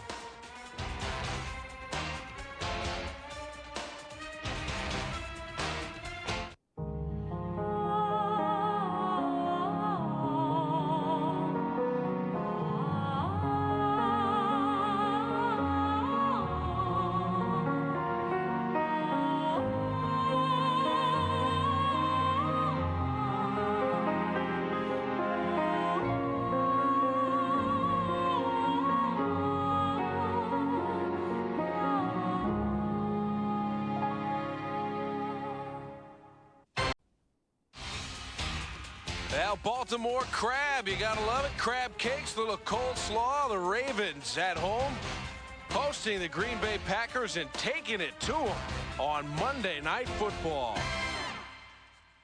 Let's go back to the first quarter. B.J. Sams takes a punt on his 32. Look at him bust out of trouble there. He's going to go 49 yards on this one. Another penalty would add some more. Packers were in deep trouble. Kyle Bowler goes for Todd Heap later in the drive. 2-yard touchdown pass. Ravens were up 7-0. Still in the first quarter, that was the score. Jamal Lewis, oh, he has had a tough year. He takes a delayed handoff, gets a couple blocks, goes down the left side for 22 yards, delivers some punishment at the end of the play. Then later on the same dive, Baltimore threatening again. Mark Clayton, wide receiver, takes a direct snap, gets some great blocking out on the corner, and is able to take it in for the 14-0 lead on that 11-yard touchdown run. Brett Favre looking to get something back down 14-3, rolls right, launching it deep, but into double coverage, picked off by Samari Roll. They give us a little prime time after that. Favre's 23rd pick on the year. So they took over on their own 4. And they took a long, sustained drive. This was the 13th play of that drive. Derek Mason catching the ball from Kyle Bowler, takes it for 27 yards into the red zone. 3 plays later on what turned out to be a 96-yard, 16-play drive. Kyle Bowler, having perhaps his best game as a pro, finds Randy Himes, who makes the great one-handed grab for the touchdown. Ravens went up 21-3. They would add a Matt Stover field goal to make it 24-3. Let's take a look at this running back comparison tonight. Sam Gatto coming off an outstanding game. Only got 6 carries, but he does have 45 yards. Lewis has got a few more yards on double the carries. So right now, both backs playing pretty well. Brett Favre has thrown 2 interceptions on 10 of 19 throwing. Kyle Bowler, how about these numbers? 14 for 18, 168 yards, 2 touchdowns, and no interceptions. The much maligned Bowler, who has yet to really produce now in his 3rd season in the NFL, is starting to show, at least tonight, that he may be ready for prime time. And a reminder, NBA fans, coming your way on NBA Wednesday. The defending champion San Antonio Spurs, folks, they've only gotten better this year, adding even more talent. They will go to New York to take on Stephon Marbury and the Knicks. The Knicks really need to start making some moves up those standings. Larry Brown in his first year has been unable to turn the Knicks around, at least just yet. Check the time in your area of the world for NBA Wednesday. We're ready to get back to Monday Night Football for the second half kickoff. It's the Ravens hosting the Packers. Madden, Sam Ryan, as we wrap up the 15th week of the season, and the Baltimore Ravens, who had scored 20 or more points only once all season, and that was in a loss to Cincinnati, have thrown up 24 in the first half. And that is B.J. Sams back to receive. He ran the opening kickoff in Denver last week. Back 87 yards. Longwell sends it down to the 9-yard line. Sams to the 28. From Sams to Sam. Sam? All right, Al, well, you're talking about Aaron Rodgers earlier. At what point do we see him? If we do see him, I posed that question to Mike Sherman. He said, well, play it as it goes. He did not rule it out, though. The injuries, though, the big story for the Packers in the first half. Sam Gatto, he has a right MCL. His night is done. As for Will Whitaker, he's out with a concussion that took place in the first half. Mike Hawkins, the nickelback, a right knee injury. And linebacker Paris Lennon, x-rays on his right hand, injuries just piling up for the Packers. Hey, that's been the story of their season. Yes, it has, pretty much in microcosm, as Jamal Lewis picks up 5 yards here. So Gatto is out. We'll see Fisher as the running back, some of Hearn as well. Niall Diggs is another guy who's been hurt, and he's back now because Lennon's out. First half numbers. Boulder with a big half, 14 out of 18. So the Ravens 252 through the air. Packers turned it over twice. 24-3. Second and 5. Lewis. Close to a first. Well, they left something, John. Yeah, they got it now. And when somebody comes out, takes the kicking tee off the field. That's kind of the way the Packers kicking tee guys kind of picking up the tee the way the team is playing. A couple plays behind on everything. I mean, they don't, they never match the intensity in the first half. And I'm not saying that there's a lot of intensity in this game because, I mean, of the record of both of these teams. But having said that, the Ravens have a lot more of it than the Packers do. First down and 10. Bowler throws. Todd Heap makes the catch. He draws a crowd. You've got Roman and Diggs in on the tackle, and that picks up about 8 to the 46-yard line. Ravens, take a look at how some of their key guys have done tonight. Real good half for Bowler. Real good half. Lewis, 61 yards on the ground. Heap, 8 catches and a touchdown. I think they're doing everything they can to Heap. I mean, they have a linebacker and a safety on. The next thing they'd have to do is maybe put a corner on him. Put a corner that time on the ball carriers. Niall Diggs makes the pop at the line of scrimmage. Short loss, 3rd down and 2. Yeah, that's the old gap thing, where every defensive lineman and linebacker has a gap along the line of scrimmage. They were going in Niall Diggs's gap, and he took it. That's what you have to do. Watch him. There's a gap there, and here's Diggs's gap right there. He plays that thing perfectly. 3rd and 2. Good throw, caught. Clayton slips a tackle, picks up a first down. The #1 draft choice out of Oklahoma, who ran for a touchdown in the first half after he took a snap. For him, that's 2 catches tonight for 24 yards. Yeah, the Packers are really trying to unsettle Bowler. They're trying to blitz him on these passing downs, but he's coming out and throwing hot. I mean, here comes a blitz. Here comes a free guy. He just gets rid of it before they get there. And again, that's the thing. If it's 3rd and manageable, I mean, it's 3rd and 5, 3rd and 4, 3rd and 3, you can do those types of things. The Collins missed the tackle that time. And now they're going to give it to Mark Clayton on a reverse, and he'll get to the 40-yard line. So they use Clayton to run the ball. They've thrown it to him tonight, and emerging what they hope will be star for the Baltimore Ravens. You know, and I think he's going to be one. I mean, you just watch him in practice. I mean, this kid has so much speed and quickness and life in him. You know, you just feel that, you know, that this guy's going to be a great player. All we have to do is get the ball in his hands any way we can, and he's going to make a big play. They did last week in Denver. He caught 7 for 105 at Mile High and a touchdown. 2nd down and 6 at the 40. Opening drive, 3rd period.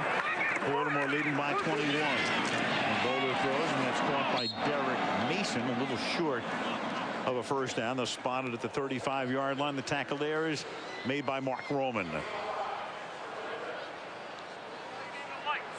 The Ravens did not have a guy, a receiver, in triple figures since 2003. So last week, despite losing in Denver, there was Clayton at 105 yards, the first since Marcus Robinson did it back in the 03 season. Taylor's the running back, 3rd down and 1. And they flip it back to Chester Taylor. And he's going to get it. And he gets ridden out of bounds by Nick Collins after a gain of about 7 on the option. You see what that play? Yeah, that's an NFL option, though. You know, the college option, the quarterback is really a threat to run the ball. He's going to come running down the line and threaten to be the run. The NFL option is you take 2 steps and get pitches. There is no way, although the defender did come towards Bowler, but the pro option is 1, 2, whack, get the ball out of there. Not a bad 3rd down play. No. I like that call. 27-yard line. 9:49 to go in the 3rd period. Bowler deep. Heat makes the catch. He takes it away from Roman for the touchdown. 2nd touchdown of the night for Todd Heap. This one 27 yards. The strong hands of Heap taking it away from Roman. You know, I think that's when I would put a corner on Todd Heap. When he lines up out here, he's lined up like a wide receiver, and you have Mark Roman on him, your safety, he's just going to beat him. I mean, he's probably going to beat anyone out there one-on-one. Good pass protection. Bowler sees that he has Heap out there, spread out one-on-one. He is going to get the ball to him. 9 catches for 110 yards. Stover for the point after. And the Baltimore Ravens look anything but a 4-9 team tonight. 31-3.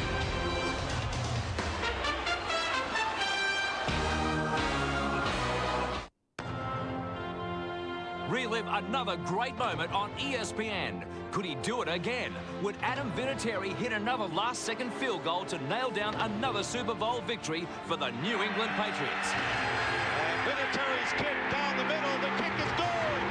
And the New England Patriots were Super Bowl champions for the 2nd time in 3 years. A celebration of sports memories from around the globe. Great moments on ESPN. Las Vegas is the site for another season of poker.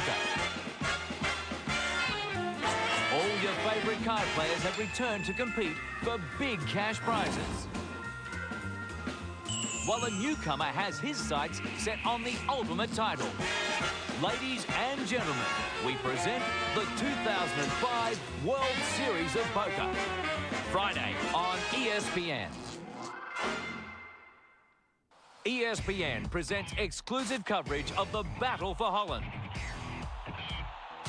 The Dutch Cup. From the lowlands to the cities, action that brings fans to their feet. All of the Netherlands' big clubs fight it out for the country's top honours. The Dutch Cup. The Dutch Cup. Early round coverage begins with holders PSV taking on FC20. Tuesday on ESPN.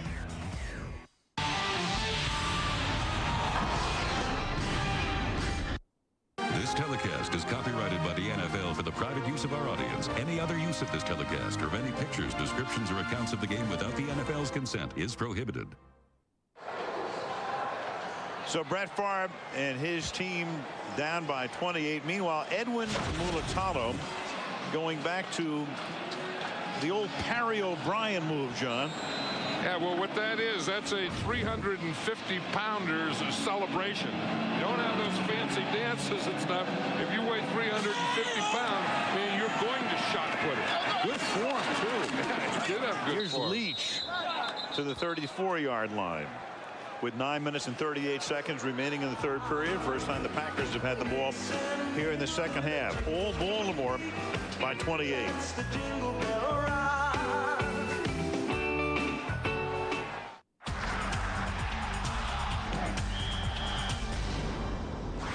When you speak of a club's special teams unit, you begin with a place kicker. He boots the ball off a tee from his team's own 30-yard line. The second player you mention is the returner. This is the player receiving the kick on the opposite end of the field. The returner's objective is to run the ball back across the goal line that the kicking team is defending.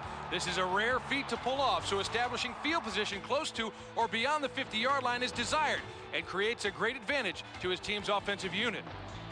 If the kick goes through the returning team's end zone or the returner takes a knee in the end zone, his offense receives the ball at their own 20-yard line. If a fair catch is called, the kicking team cannot touch the returner and the ball is downed where the catch is made. If it is kicked out of bounds, the receiving team gets the ball 30 yards from where it was kicked or where the ball went out of bounds, the more advantageous of the two. Once the ball has gone 10 yards or is touched by the receiving team, it's a free ball. The holiday season here in Maryland. Holiday atmosphere in this stadium tonight because the Ravens look great. And you have a flag here as Robert Ferguson makes the catch near the first down marker at the 43-yard line.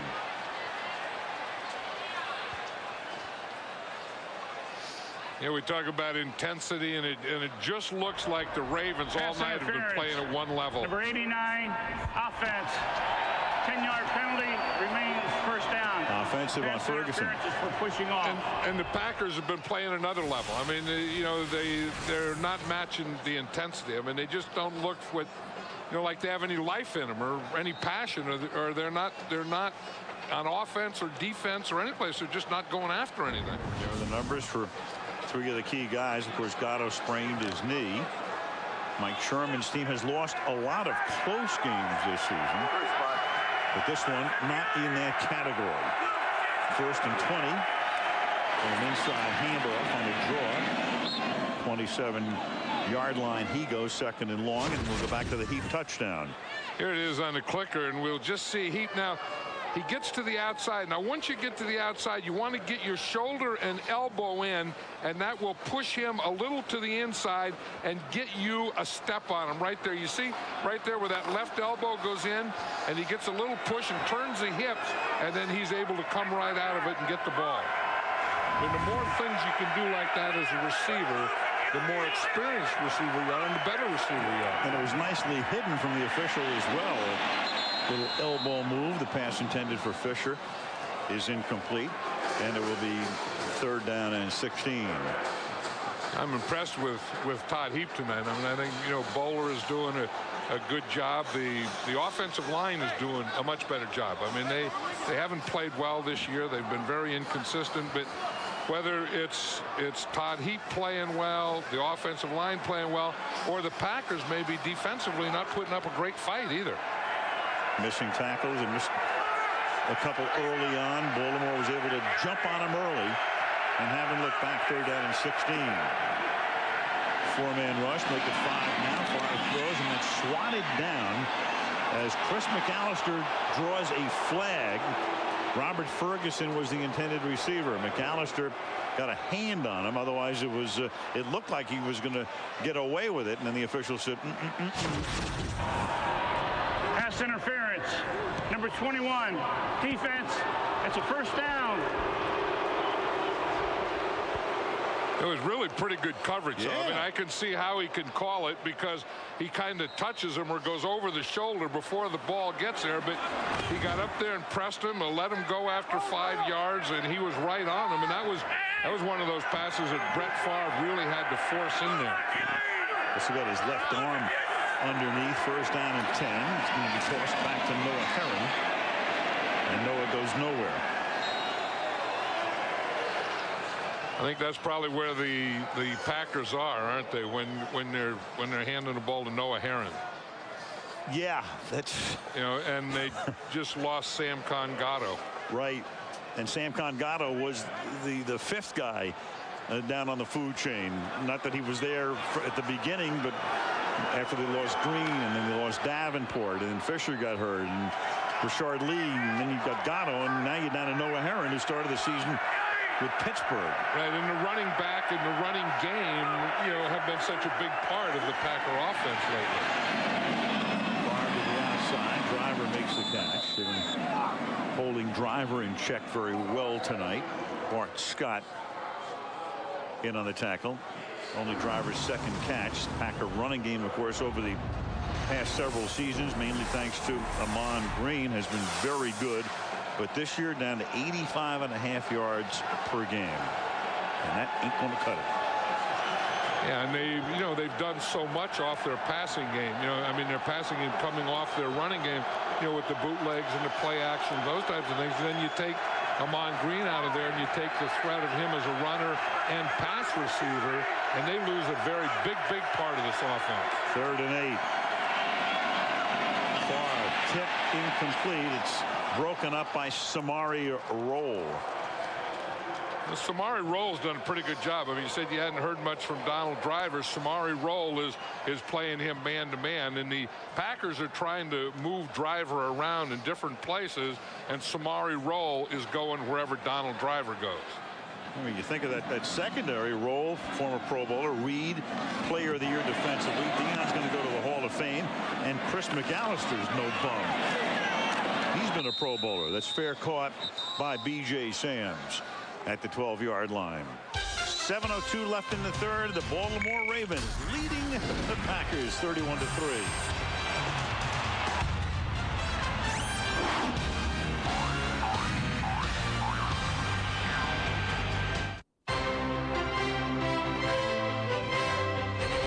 ESPN Sport Legends presents Dennis Rodman. When Dennis Rodman was just another well-paid NBA player in the late 1980s, he was a highly respected member of the Detroit Pistons. Boy, he could get the rebound, kick it to the guard, and then beat everybody down the court for the layup or the tip-in. I mean, the man was just incredible. Then Dennis Rodman's life changed when he and Madonna struck sparks that blazed across the media. She built up his self-esteem also, told him he is somebody, and explained to him it's not always the substance that can bring you fame. It's the packaging. When Dennis got 15 rebounds and dressed normal, he made $2 million a year. And when you start wearing dress and acting, doing this stuff, he made $20 million a year. The beautiful game lives in Italy with the Italian Serie A. Midweek action heats up when the men of Lecce take on the enigmatic club Lazio. The Italian Serie A, Lecce, Lazio, Wednesday on ESPN. ESPN. Aerial coverage provided tonight by Goodyear, looking down at the Ravens logo. Artificial turf here at M&T Bank Stadium. Baltimore has a 13-yard line. Jamal Lewis up to the 20-yard line. 7-yard gain.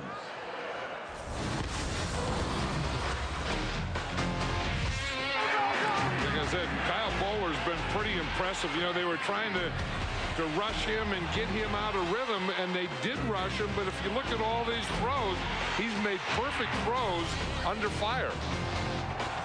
He's 18 for 22, has 219 yards, 3 touchdowns. This is a pretty good audition, if it is an audition in his third year. Yeah, his best ever pass rating in a game is 112, and tonight at 147. So we talked about this 3-game audition.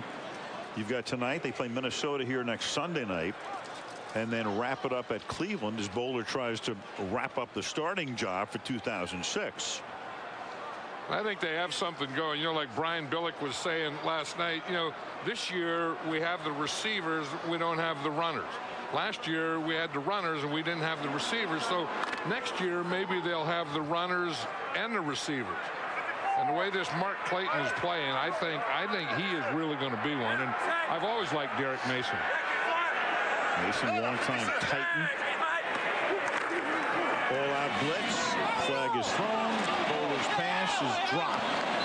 And we'll see about the flag. Mason, the intended receiver, Harris with the coverage.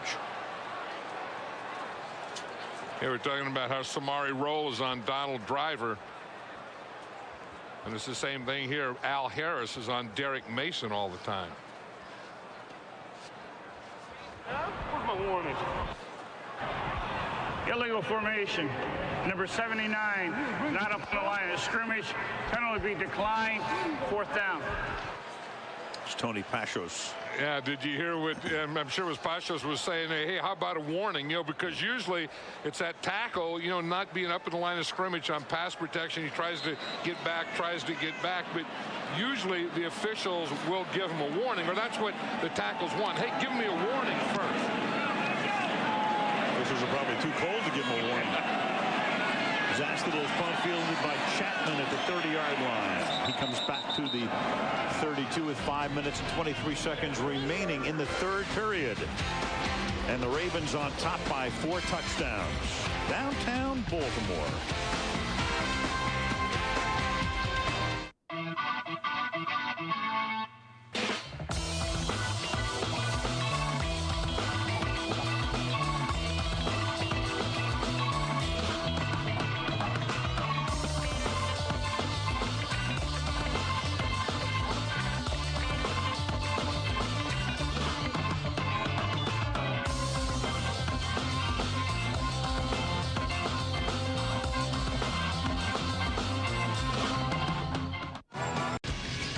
Join ESPN for another edition of Sports Center. We'll take you around the world of sports with an in-depth look at all the news, scores, and highlights from around the world of sports. For now, back to Monday Night Football. Pat Riley, NBA on ABC Christmas Day. 5 throws, flag. Caught by Henderson for the moment, a 5-yard gain.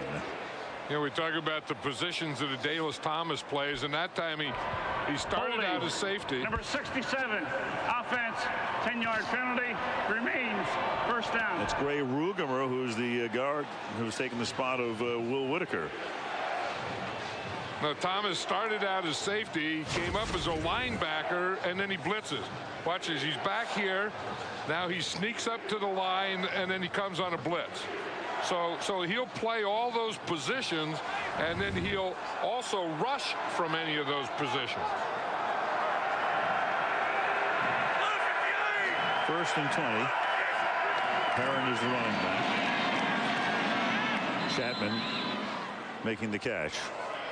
Again, talking about Brett Favre, and we discussed it early in the game, and the question will remain out there until Brett makes his decision one way or another. You know, John, it's one of those things where, and he knows it too, it's not going to be clear cut. No matter what he decides, there's going to be gray at the end of it. Yeah, and I think he's waiting for something to become clear cut. I mean, it's something to come and say, okay, for that reason, I'm going to retire. Or for that reason, I'm going to come back. And nothing has really come to it. And as you say, it's not going to. It's not going to be clear cut. That catch is made by Donnelly. I just can't see him, you know, waking up one morning and going, yeah, you know, this is what I'm going to do. I mean, no matter what he decides, if he comes back, okay, you know, he'll deal with that. He knows he's going to play again. Fine. you know, should I have retired? He won't worry about it. If he retires, you know he's going to think about, you know, did I do the right thing at this time? He has a shot at a lot of, you know, great records, meaningful, impactful records. He's 25 behind Marino for touchdown passes. He is only 10 behind Elway in wins by a starting quarterback. I mean, those are big-time marks. But he has said two things. One, that he won't come back just to break records, and he won't go play for another team. And it's not the money. He's not talking about the money here either. And, you know, it's funny because we said to him last night, you know, could you see yourself playing in another uniform? And it wasn't that he couldn't play in another uniform beside the Packers, but it was, you know, I'd go someplace and I have to be me, and the expectations would be so extraordinary. And why would I do that? No, I mean, those are two things that I believe that he won't do. And that's caught over the middle by Donald Driver. And Donald Driver, with his biggest play of the night, takes it to the 23-yard line. You know, that's what they needed. I mean, they needed something. Of course, they're down 31-3. I know that, but I mean, just something. I mean, some kind of play to get you some life. And now take the ball. Come on, Ferguson, block someone. You know, get out there, fight, do something. I mean, you know, I mean, they've all just kind of been standing around. I mean, Driver here is trying to make a play, but I'll say that he's not getting any help downfield. Robert Ferguson is standing around there like, you know, spectator with the best seat in the house. From the 23-yard line, Favre with a patented move to his left, and then he just throws it out of the end zone. Everybody's covered. Let's go to Sam. You've been talking about Brett Favre, Alan, John, and you mentioned Deanna earlier, Brett's wife. I did speak to her, asked her how they're able to deal with the endless questions from the media about the retirement. If he, will he, won't he? She said, we try not to let it consume us, but every single day someone asks Brett, someone asks her about it. She told me they speak about it almost every day now, and she did tell him, you know, Brett, you have tremendous respect. You've earned tremendous respect. Everybody knows what you've done. You've had a tremendous impact on the game, that if you decide this season is it, this season will not define you. And I think Brett knows that. His legacy is secure, and he throws that one incomplete. Ferguson went up in the air. McAllister with the coverage, and it'll be second down. And we talked about it earlier, John, that, you know, a lot of people think, well, you know, you can't go out because you have the kind of year you have, and even down by 28, somebody says something that tickles his fancy, and he said this year it's not going to matter. Yeah, and he says, you know, even if I said I can't go out on a year like this, and then I come back next year, there's no guarantee that it might not be another year like this. And when you look at those records that he has a chance to set, you're right in the sense that, you know, it may take 2 years to break those marks. And that's thrown into coverage and knocked away by Ed Reed. And it will be third down. I'll tell you, every time that he's thrown deep, it's been into coverage. So I would say that, you know, part of it he's forcing the ball into coverage, but he's trying to get the ball downfield. The other part of it is this Raven defense is pretty good. I mean they've been all over the place.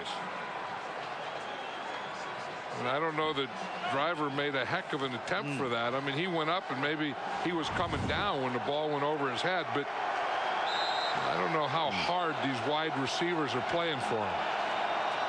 Not very, it would appear. It's fourth down right now. And you're right, John, and that's what Favre is barking about. Play the game.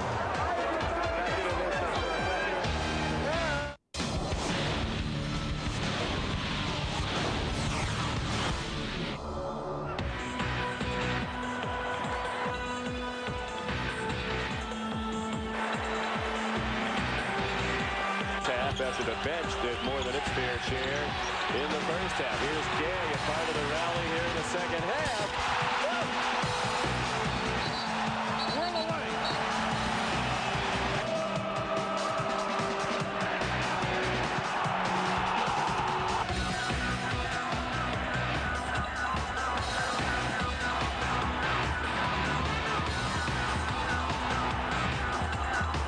About next year if they get all their guys back, the people that were injured this year. And how about Sam Congado? R.W. McCoy.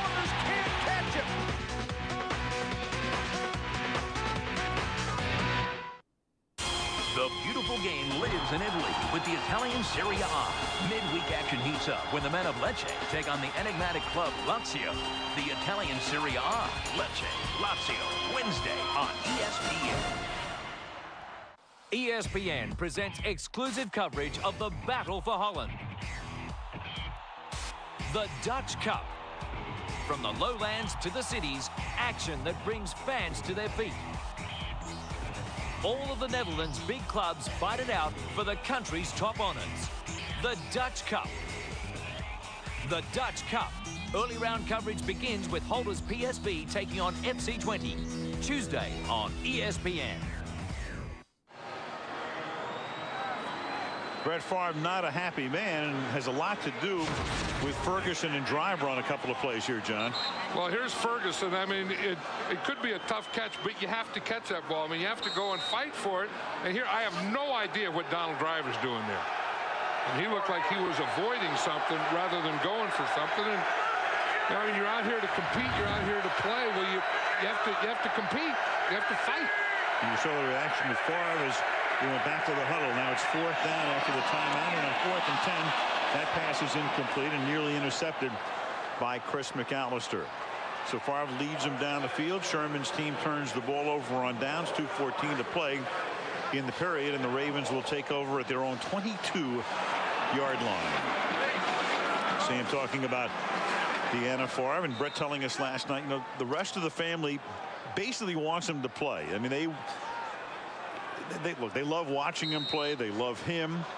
He can live a little bit vicariously when, you know, you're related to Brett Favre. Right. He even said that, you know, he gets it from his younger brother. His younger brother calls up and says, hey, are you going to play next year? Because if you're not, I want to come to your last game. That's his brother. The 22.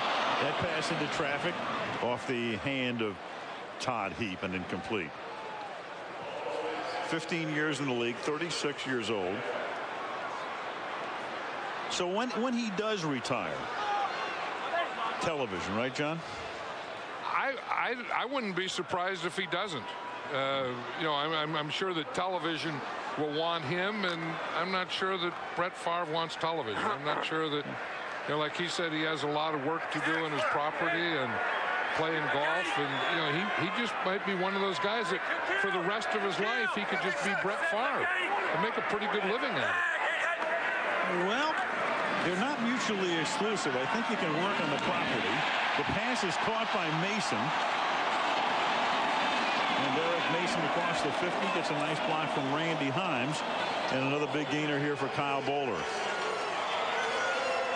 Yeah, he's getting something going here, Kyle Bowler. You know, you go Todd Heap, Todd Heap, Todd Heap, Todd Heap, and then you say, hey, I got some other stuff here. And look at Derek Mason. You know, you talk about separation, and you get separation with quickness.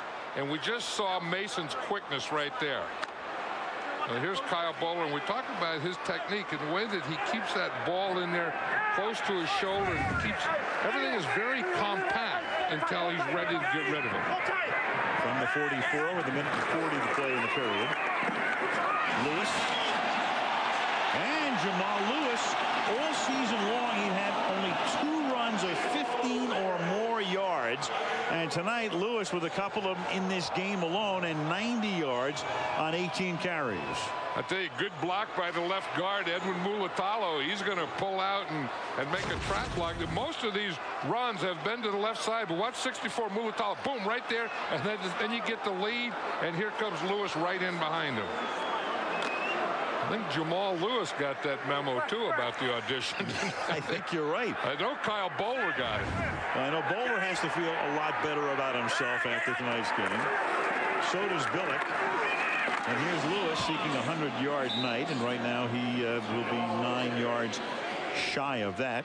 Yeah, and I think his teammates, too. I think his teammates have to feel a lot better about him. Well, that is a sight you almost never see. Somebody beside number 4 throwing a football on the Green Bay sideline. Right, and this is a situation, I think, if Mike Sherman is going to make a change, it will be, you know, about now or into the, well, we're getting into the fourth quarter after 48 seconds. But I think the next time the Packers will get the ball is when I think you'd make the change. Well, you talk about a coach's look of frustration. And that's a man celebrating his 51st birthday, but the Ravens blew out the candles. No, he's going through his 51st birthday. Yeah, right. He's not celebrating anything. Yeah. Everybody's always saying you celebrate, so you're right. Not if you're on the 3 end of 31-3, you're not celebrating. No. And the other thing, it has to be disappointing and frustrating. His team's not putting up much of a fight. I think as a coach, you know, I mean, I know I got injuries and I know that, you know, I lose players and stuff, but doggone it, the guys that are in there have to play a little harder than I think the Packers have played tonight. Definitely. Ahmad Carroll was shaken up, so that's the reason for the timeout on the field. John Wisham comes into the game. It's 2nd down and 8. And Bowler's going to seek 6 more for Heap. And it's incomplete. Covering on the play was the rookie Nick Collins. And Heap a little slow in getting up. Yeah, they have a different safety. It's still a safety on them. They had Mark Roman on them last time, and this time it's the other safety. Nick Collins is on him. But you still see, you know, Heap just coming straight up and not getting bumped on the line, and the safety just waiting back there for him. Heap could have had one there, too. I think when the safety's playing off like that, you're better to run a deep in or a post rather than just a straight up. That Favre telling Donald Trump, well, it's okay. 3rd down and 8 from the 22. And this time it is incomplete. Mark Clayton, the intended receiver. Wisham covering on the play, and it'll be 4th down. I think Mark Clayton is just too fast for Kyle Bowler. I think he can time those things up with Todd Heap, but he's throwing behind Mark Clayton all the time, and he's one that is so quick and so fast. I'm talking about Mark Clayton, that you have to get rid of the ball sooner. You can't hold the ball this long, because you give it to him right now. You see where he has to sit and wait for it and let the defender get that. You get it out in front of him and earlier.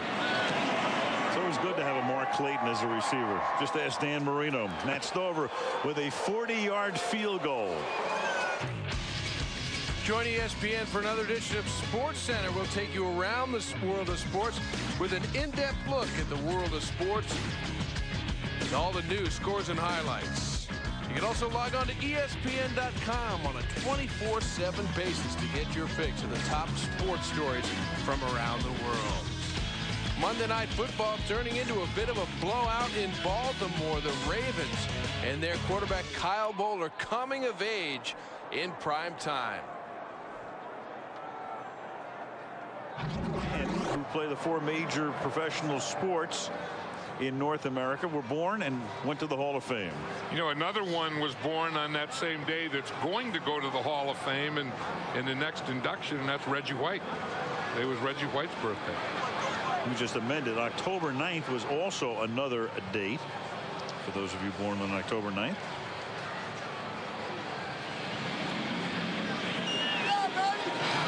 This is something that Brett Favre isn't used to also. Al standing there in the sideline and watching, because the only time that would ever happen before if he had an in-game injury where they had to take him out, and there hasn't been a heck of a lot of those in his career. There haven't been, or, you know, the Packers are leading 47-0 or something. They sure haven't been trailing 34-3 very much during the Favre era.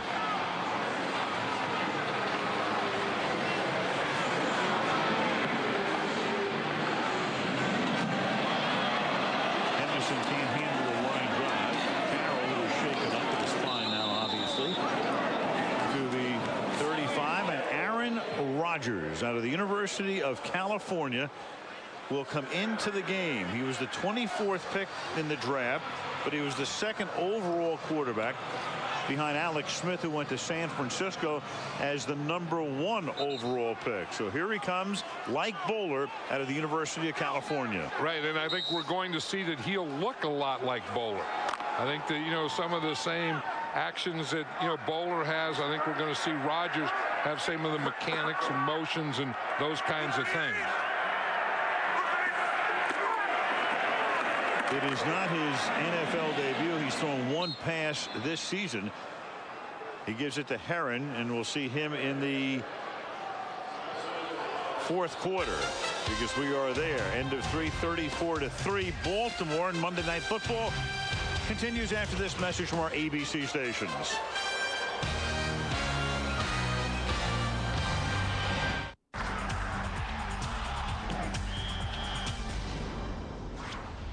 Each NFL team starts a game with 11 players on the field. The game begins with a kickoff, and each squad's special teams unit participates in this play. If the team receiving the kick does not score on that first play and does not turn the ball over upon the play ending, they then begin their first offensive possession. At this time, each team substitutes its players, bringing in their 11 offensive or defensive starters. Typically, each team has 3 separate and unique 11-man units that make up the team. The special teams, the offense, and the defense. The total roster size in the NFL is limited to 45 players. Substitutions are limitless and allowed during a stoppage in play.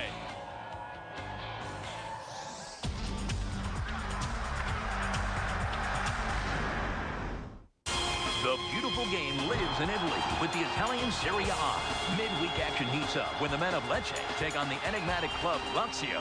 The Italian Serie A, Lecce, Lazio, Wednesday on ESPN. The NBA on ESPN Live Thursday. The new dynamic duo, Manu, Oberto, and the champion Spurs are currently riding high in the West. They head to the Garden to face the Knicks. Spurs, Knicks, Live Thursday. The NBA on ESPN. The finest figure skaters from around the globe compete in the ISU Grand Prix. From the city of Osaka, Japan, the NHK Trophy. Tuesday on ESPN.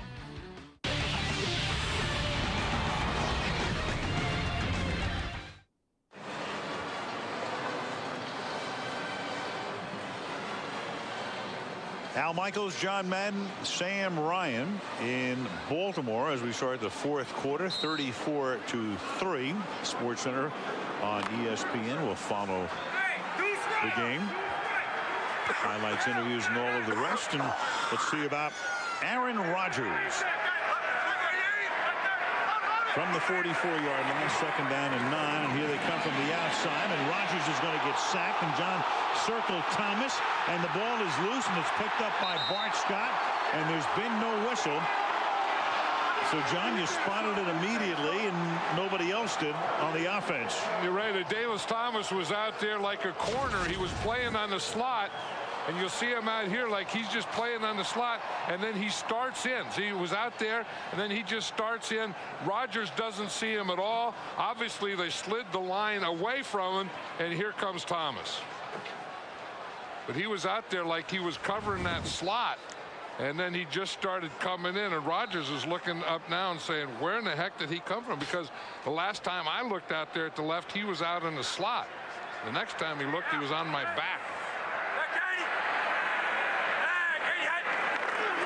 After the 3rd turnover, Lewis takes Roman for a little ride, a 9-yard ride. Down to the 6-yard line, and for Jamal Lewis, symmetry. 20 carries, 100 yards. You know, and that's why backs always want a lot of carries, Al, because it's easier in the second half, and specifically is easier in the fourth quarter. And then when you get a lead like this, it's darn near like taking candy from a baby. It's just gravy at that point. 2nd down and 1 from the 5-yard line. To the 3-yard line. That's a first down for Jamal Lewis. And Jamal Lewis is getting the gravy now because, you know, again, 34-3, you're in the fourth quarter. There's not much of a reason for the Ravens to pass the ball anymore in this game. So they can just make a run scrimmage out of this. Second 100-yard game for Lewis this season. I think Brian Billick is thinking, well, it's about time. Yeah. The lowest scoring team in the league, 3 yards away from going into the 40s.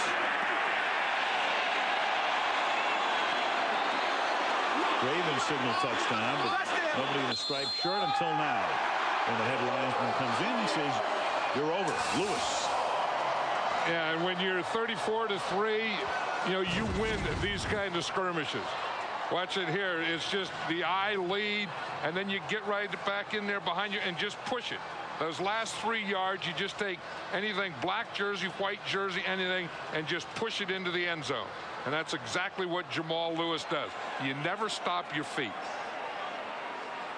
And that's where, you know, I mean, right now you can just see it. The Packers have been whipped.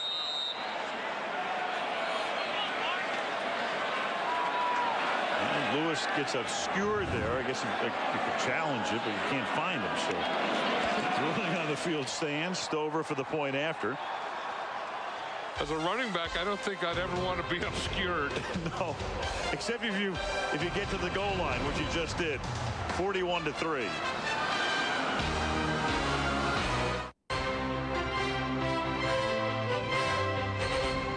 ESPN Sport Legends presents Martina Navratilova. Martina Navratilova grew up in Czechoslovakia. Thriving as a professional tennis player, she made the difficult decision to defect to the U.S. Czechoslovakia was a place that was held up in the world's eyes as being under the thumb of the USSR. Anybody who could would have wanted to leave. They were not going to let her out. They had disapproved her plans to travel and play the U.S. Open. I talked to my father and I said, you know, I think I want to stay there. And he said that I was going to tell you the same thing. But if you do, don't come back no matter what I tell you on the phone, because, you know, we may have a gun to our head when we talk to you on the phone. The guy said, do not tell anybody anything. Just go to your hotel room. Don't say anything to anybody. You know, this is all very secretive. It was in the Washington Post that morning.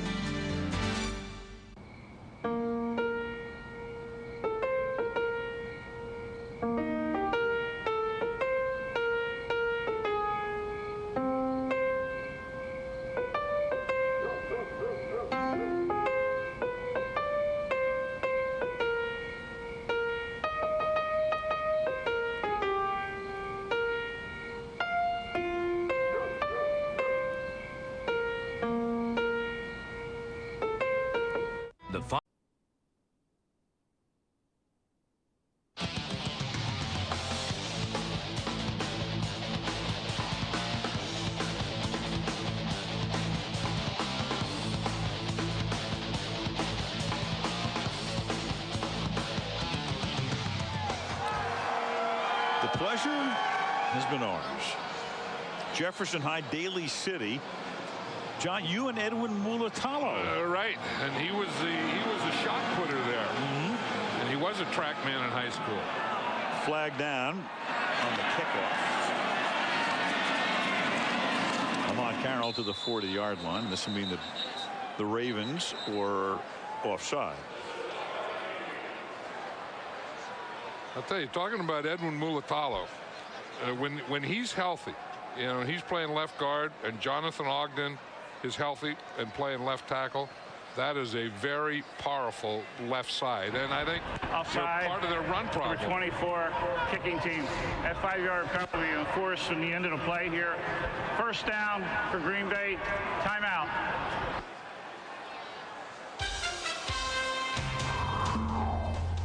All Ravens tonight. Reed and Bowler, Roll, Sanders and company. That sort of night for Brett.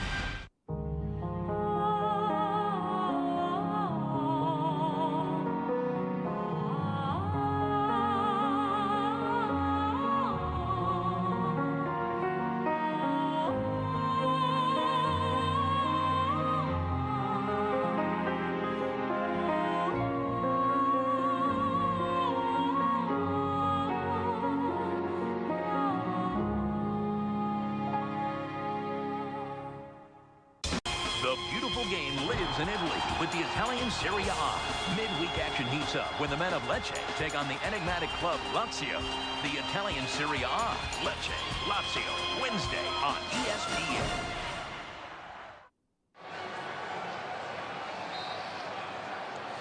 Aerial coverage provided tonight by Goodyear. M&T Bank Stadium in Baltimore. The Green Bay Packers have it. Aaron Rodgers is the quarterback in place of Brett Favre from the 45-yard line. And this will be Noah Herring with a nice run. inside the 40 to the 37. So Deion Sanders intercepted Brett Favre before, and of course mutual admiration society between two greats, one offense, one defense. The pick coming here, Favre launching one, and then Sanders going back for the 53rd interception of his career. And there it is. No player as old as Sanders has ever intercepted a player as old as Favre, and you'll be reading about that in your art mail next week. 1st and 10. And that's caught along the sidelines, but no, driver dropped it, hit the ground. Head linesman says no, sir. 2nd down. You know, that was a classy thing that Deion Sanders did. I mean, he was aware that, you know, Brett Favre was out. They took him out, and so he went over there and, you know, and gave him a hug, and they said we started this thing together, and we're ending it together, but in between was a whole heck of a lot of very good years. You know, Deion wants to be a coach, I heard, and I was just watching him practice the other day. He didn't practice. He was just out there in sweats, and he was working with players and stuff, and I could see how he really could be a good coach. 2nd down and 10. And that's caught by Ferguson. And who would have believed that years ago? You know, the Deion, he's prime time and he's all flash and dash and all that stuff. And then to think about him as a coach, it's pretty amazing, isn't it?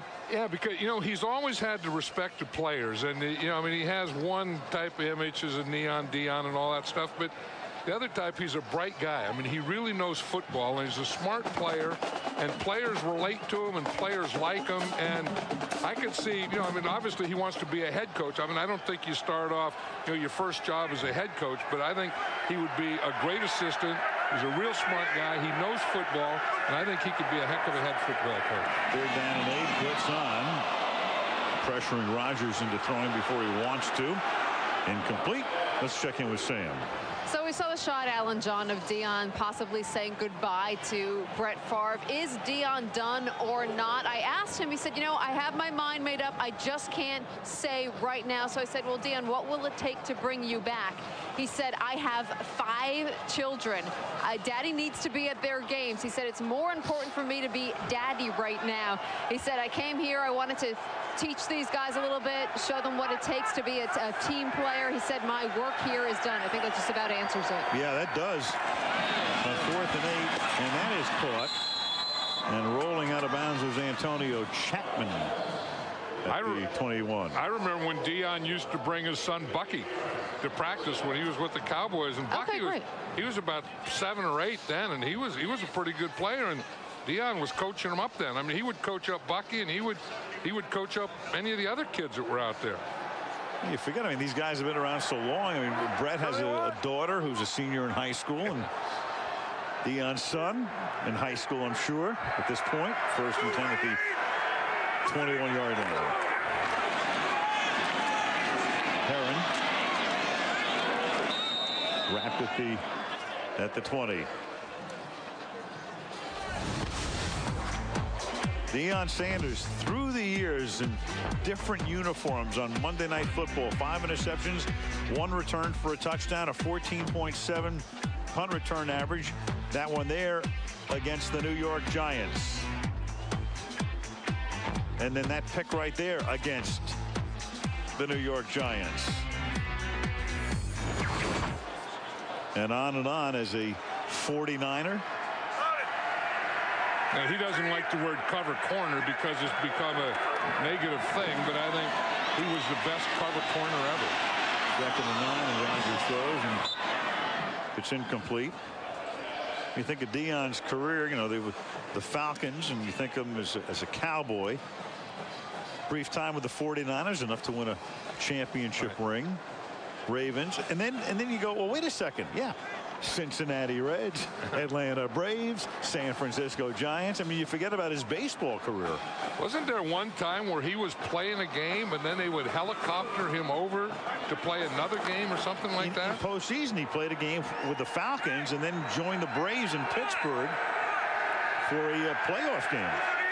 You know, that's why I said head football coach. You could probably be a head baseball coach. On 3rd and 9. Brought by David Martin. And so here's a guy, Sanders, clearly a Hall of Fame football player. And he's not going to make the baseball Hall of Fame, but he was a good baseball player, very good baseball player. Yeah, I mean, I think anytime you can play Major League Baseball, you're a very good baseball player. He's won World Series 8 for 15 with 5 steals. You know, Neion, besides being a cover guy, I mean, for years, he was maybe the fastest player in the NFL. 4th and 4.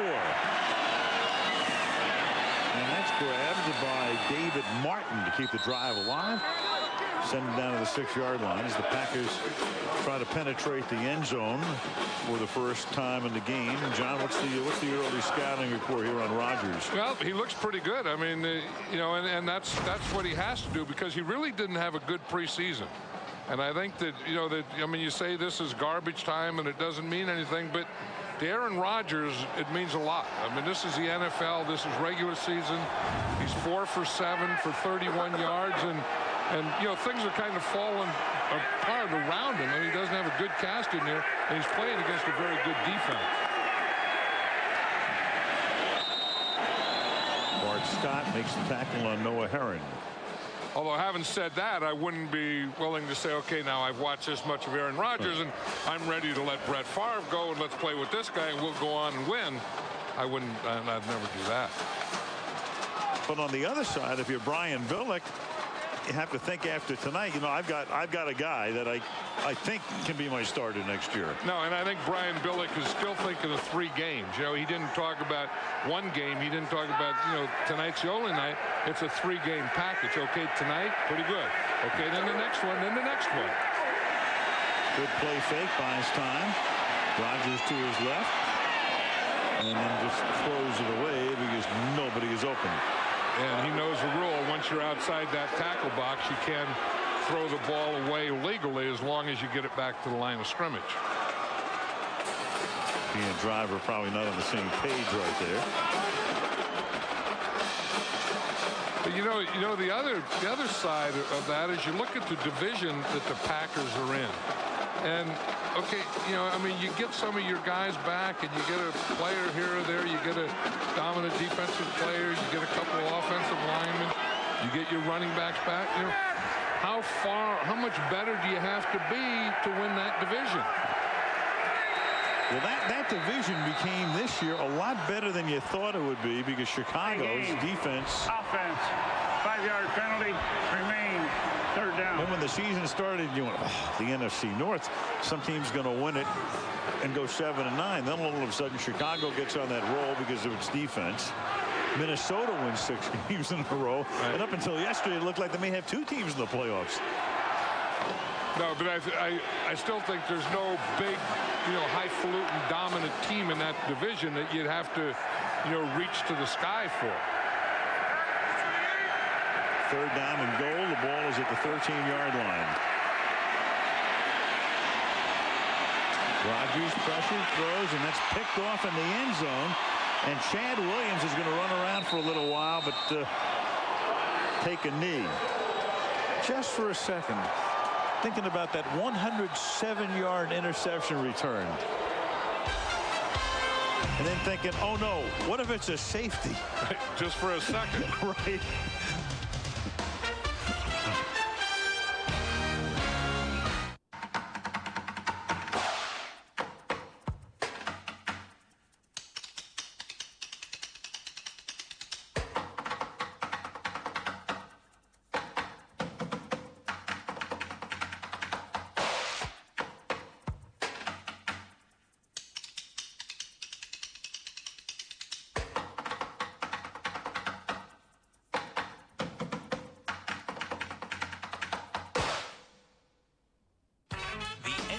on ESPN Live Thursday. The new dynamic duo, Manu, Oberto, and the champion Spurs are currently riding high in the West. They head to the Garden to face the Knicks. Spurs, Knicks, Live Thursday. The NBA on ESPN.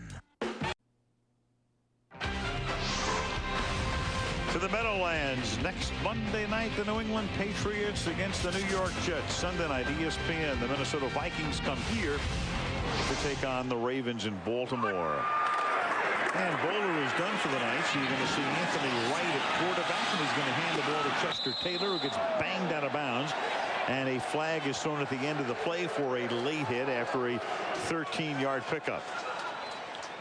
That's going to be on Nick Collins, I think. And again, I think those things happen when 41-3 is the score, and it happens out of frustration.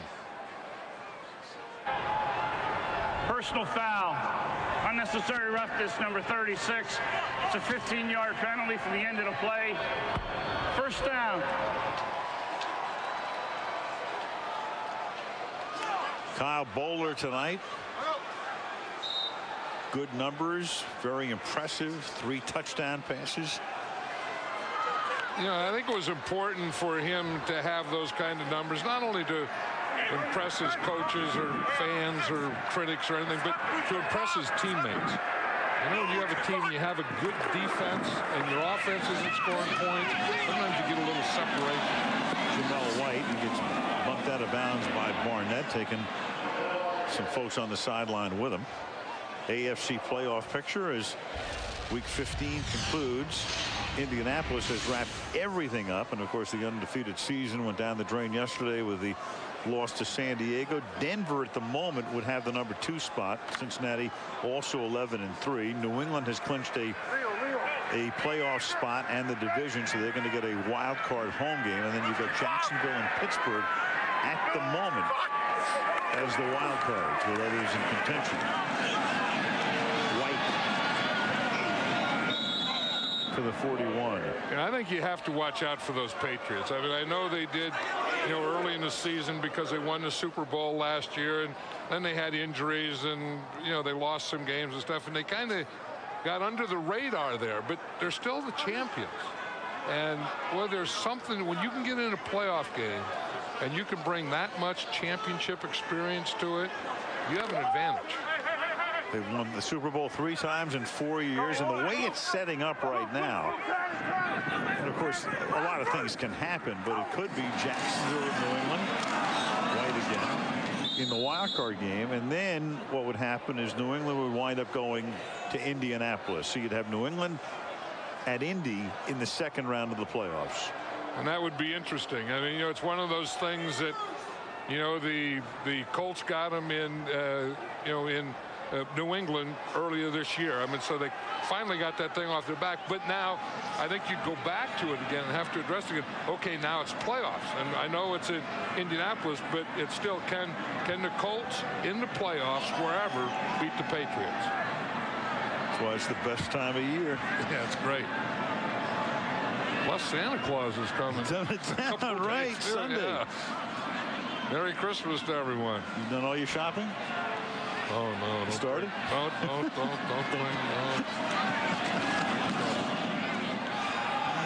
Zastadil to the 17-yard line. Got caught there by Chapman with 5:36 remaining in the fourth. 41-3 Baltimore.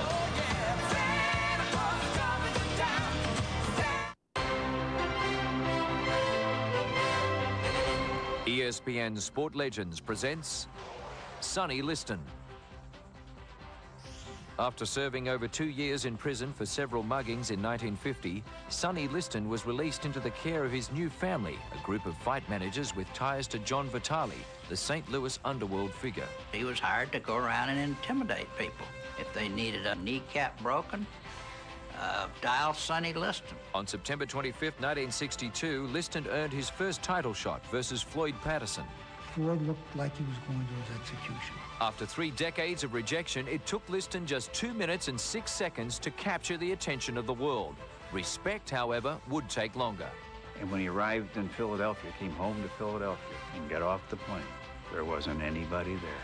And all of a sudden, Sonny realized he was still Sonny Liston, the gangster. And now, more great moments on ESPN. The year was 2004. The San Antonio Spurs and the Los Angeles Lakers were locked in an NBA Conference semifinal.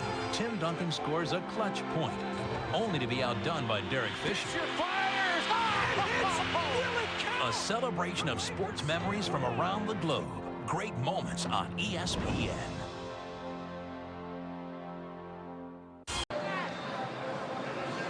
Most of the crowd has departed or is departing. Very happy about things because Baltimore wrapped it up early. Team owned by Steve Bisciotti, who took over a couple of years ago from Art Modell. Art not here tonight, but still lives here in Baltimore. And for Art Modell, who was very instrumental in Monday Night Football coming to fruition, Roone Arledge, Pete Rozelle.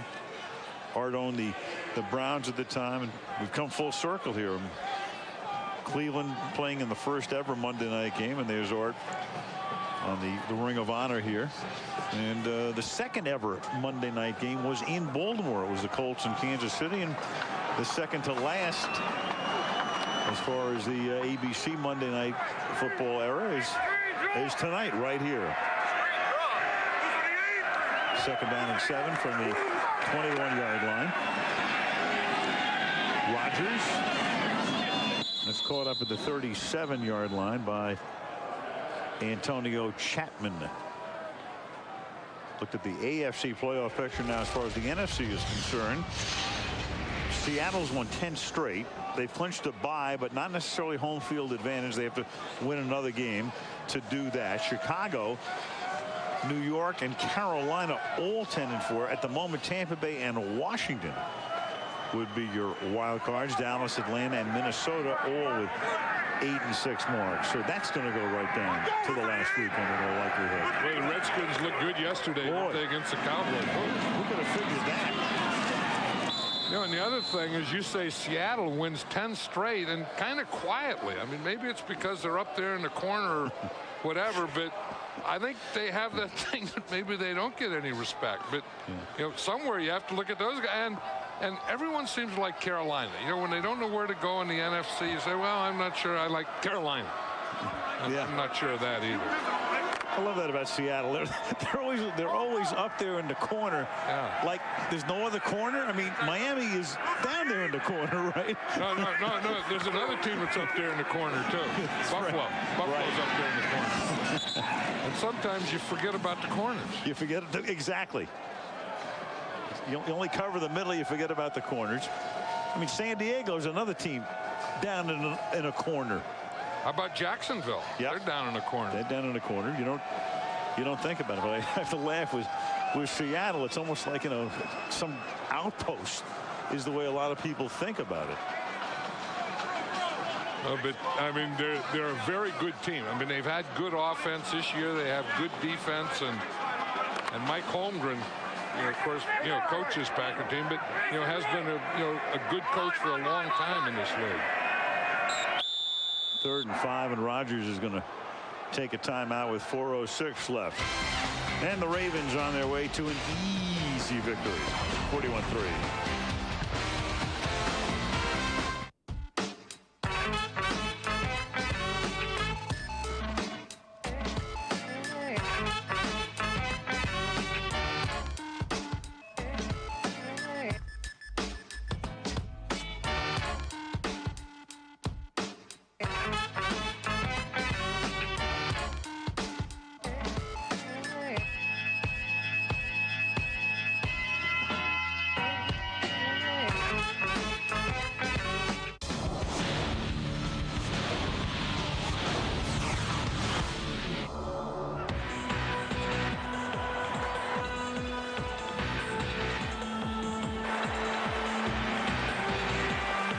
After the bench did more than its fair share in the first half. Here's Gay, a part of the rally here in the second half.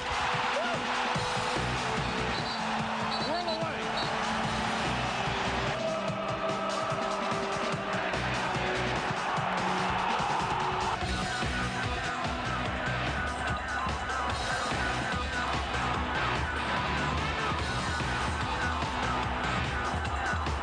About next year if they get all their guys back, the people that were injured this year.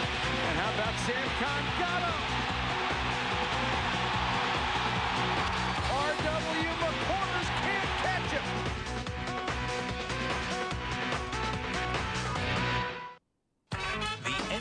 on ESPN Live Thursday. The new dynamic duo, Manu, Oberto, and the champion Spurs are currently riding high in the West. They head to the Garden to face the Knicks. Spurs, Knicks, Live Thursday. The NBA on ESPN. And a Merry Christmas to you, our friend.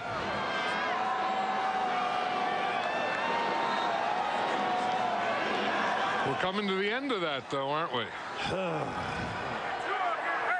It'll be tough. 3rd down and 5 at the 42-yard line.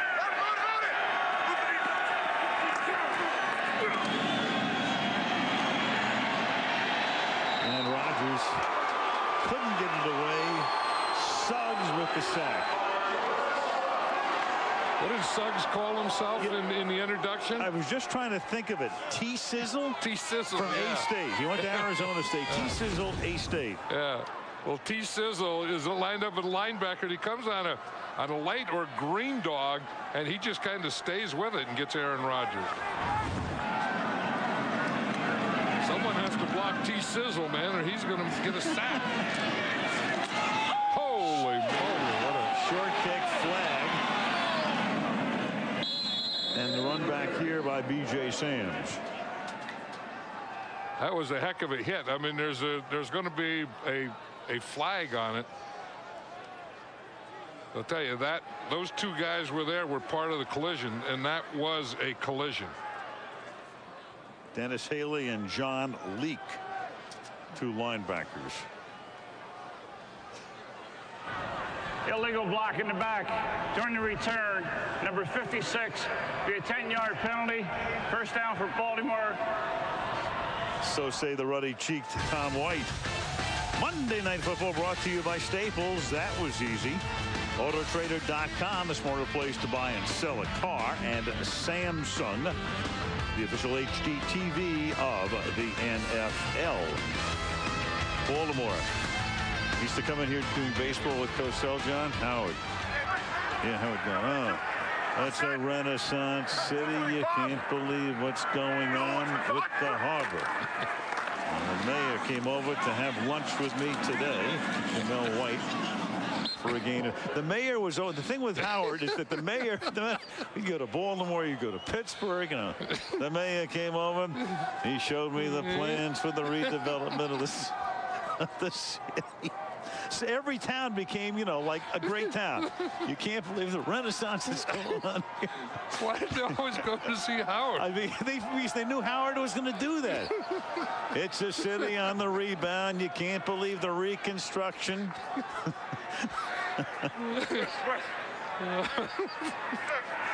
Oh, boy. I can see it. I can see it. 2nd and 5 from the 34.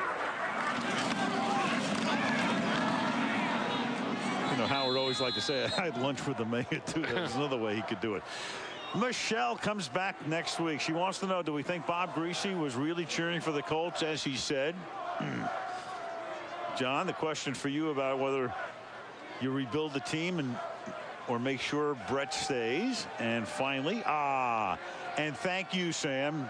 Sam Ryan doing a great job while Michelle was on maternity leave. Oh, well, thank you, Michelle. Yeah, we're going to miss you, Sam. You were great. I'm Did a going to great miss job. all you guys. The toughest part is I didn't get to work with Michelle. Well, Michelle comes back next week, and she'll be with us for the finale, the wild card, and then, of course, the Super Bowl. And we wrap it all up in February. Jamel White. We're always going to think of Sam Ryan as SamCon now because we did the Packers twice in the last 5 weeks. The 2-minute warning in Baltimore.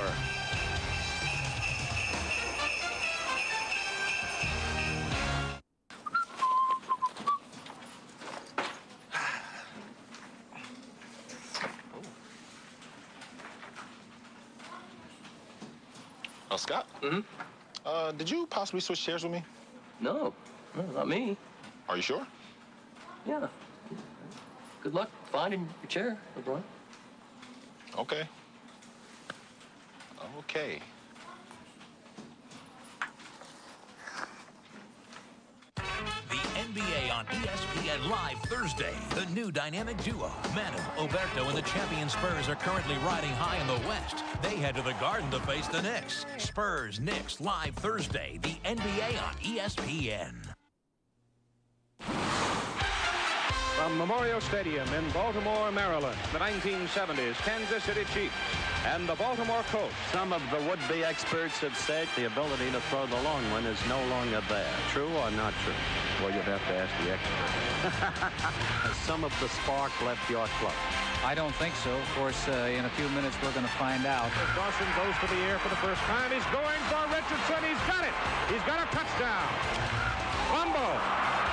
Johnny Robinson's got it again. Well, he's recognized as the best that there is. Morrow throwing. Touchdown. The old Colts are coming back. Dawson will throw. He loops it for Pitts. Touchdown. Kansas City is really hot tonight.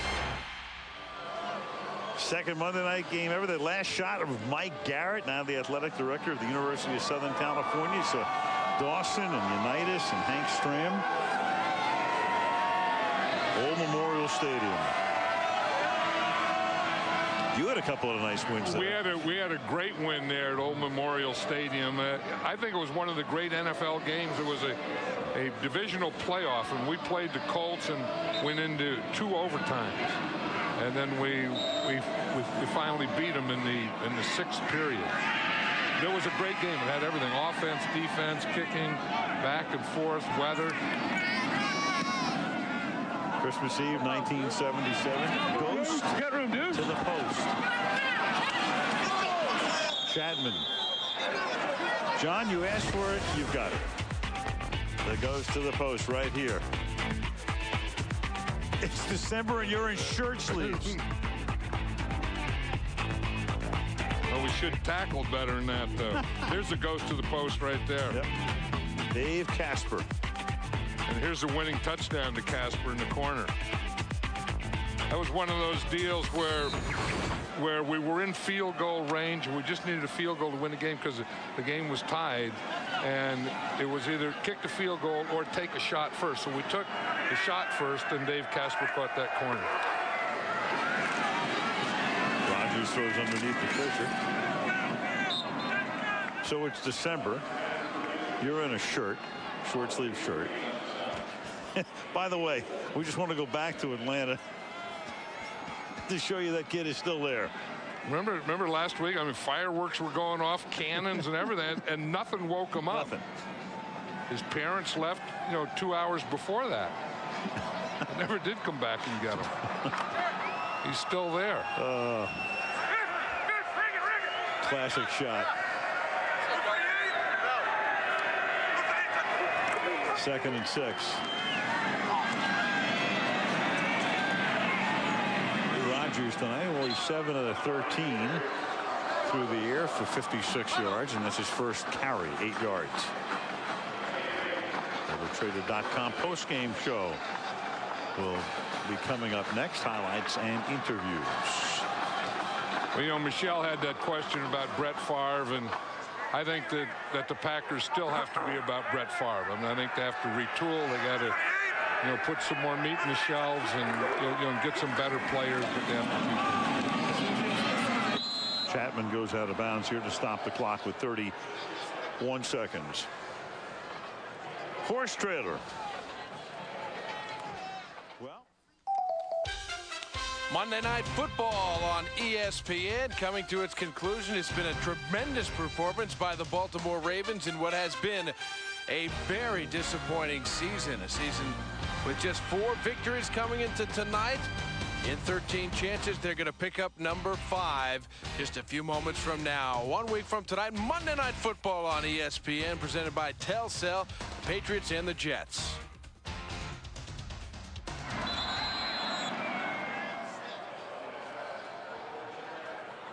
And again, not a do-or-die night for Bowler, talking about those 3 games coming down the stretch, but big, real big.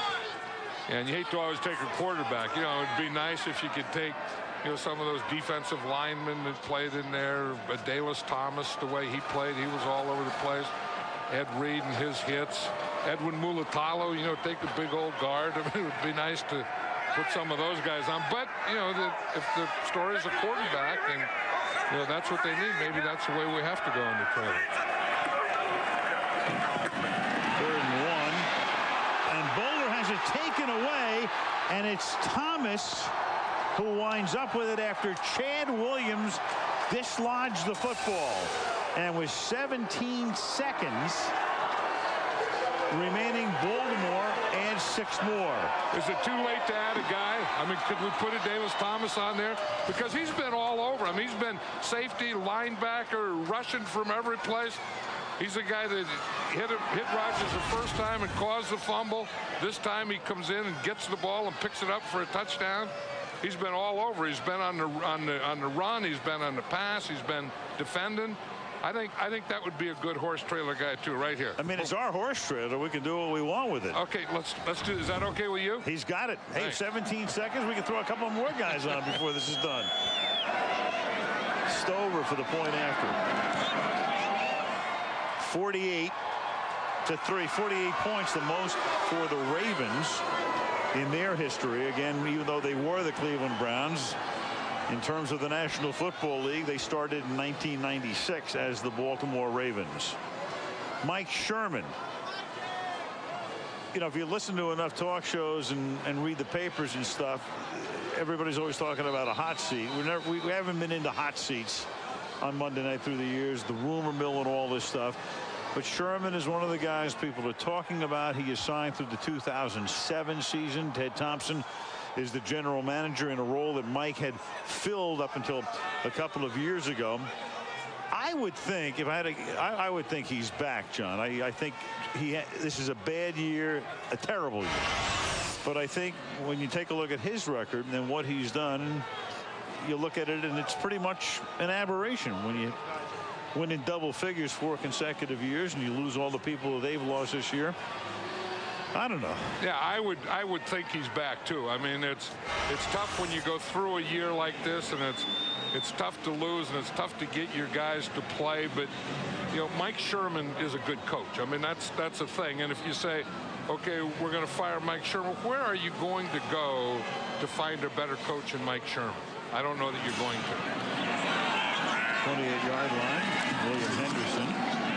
And even here in Baltimore, some speculation about, you know, Brian Billick, who's now had 7 years. The one thing that Billick, of course, has done is win a Super Bowl, which he did in the 2000 season. Question about Brian, and you know, Brian was addressing it last week with the media. He says, look, we all get evaluated. I'm going to be evaluated as well. Yeah, but the way that he was talking last night, I'm sure that he's been assured that he's going to be back, because he was talking about next year and, you know, who he's going to sign, who he's not going to sign, who he's not sure of, you know, things he wants to do. So it was a lot easier for Brian Billick to talk about the future. And even easier after tonight's game.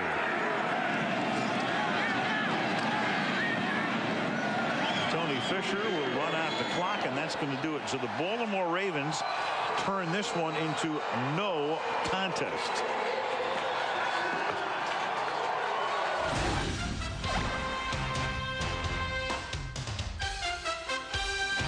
For our Latin American audience, Sports Center is coming up next.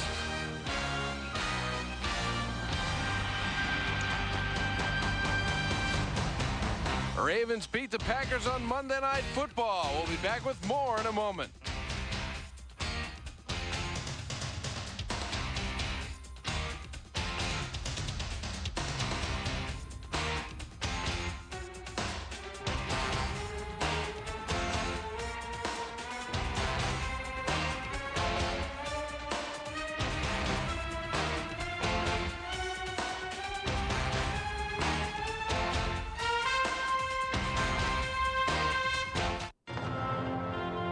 Relive another great moment on ESPN. It's the biggest day of racing in America, the fabled Indianapolis 500. Difficult to capture for the most savvy veteran drivers. More difficult for a young 26-year-old gunning for his first checkered flag at the Brickyard at Indianapolis. But Elio Castroneves defied the odds and won the big race, climbed the catch fence, and the legend of Spider-Man was born. A celebration of sports memories from around the globe. Great moments on ESPN.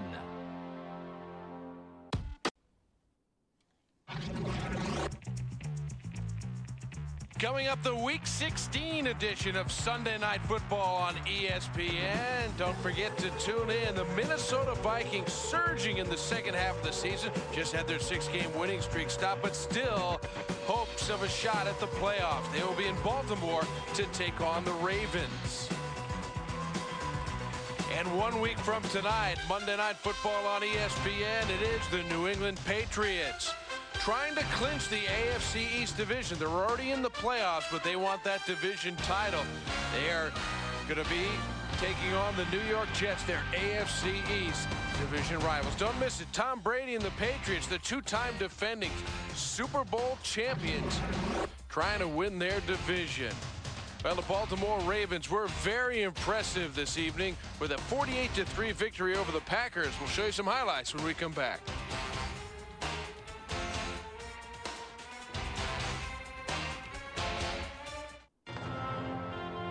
Relive another great moment on ESPN. It's the biggest day of racing in America, the fabled Indianapolis 500.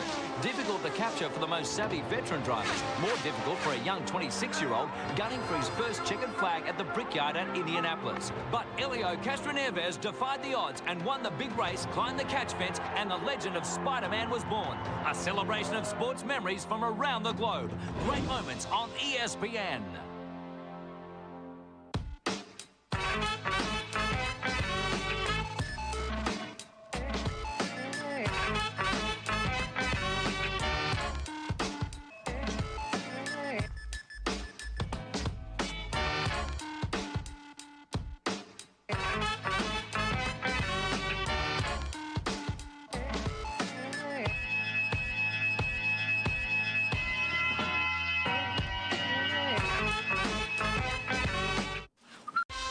Well, the fans at M&T Bank Stadium in Baltimore going home happy this evening. The Ravens, of all teams, put up 48 points in a victory.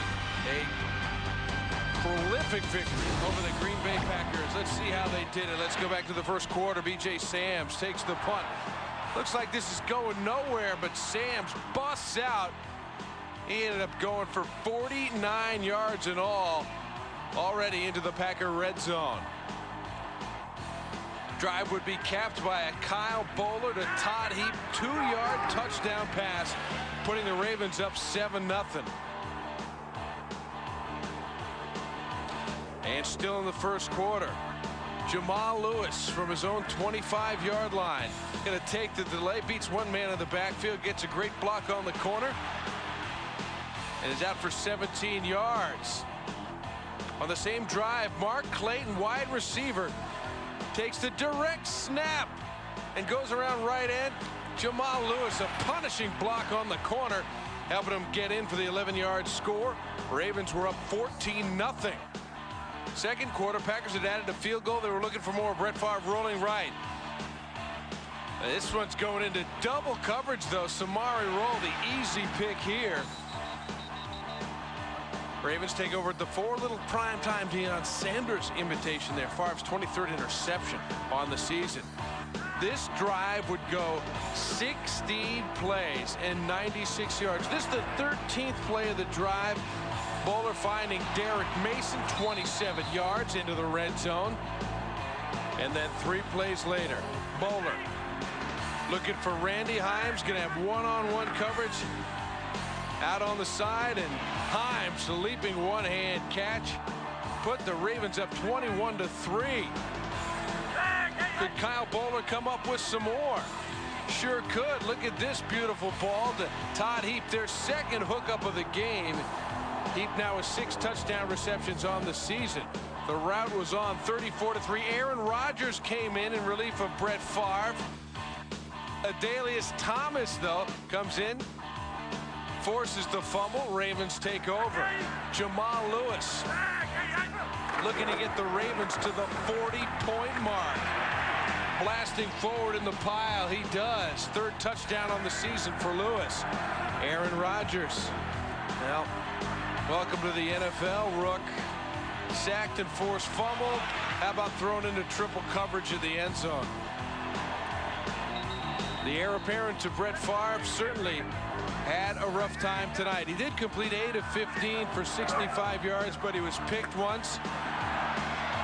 And his pocket was picked twice. Adalius Thomas this time had it pop right into his hands. And he took it 35 yards for the fumble return touchdown for our final margin. 48-3. Mike Sherman beside himself here. This was an embarrassing performance on the road. They fall to 3-11. 25 first downs for the Ravens, not known for their offense, get 182 on the ground and 153 more in the air. 5 Green Bay turnovers. Baltimore didn't turn it over at all.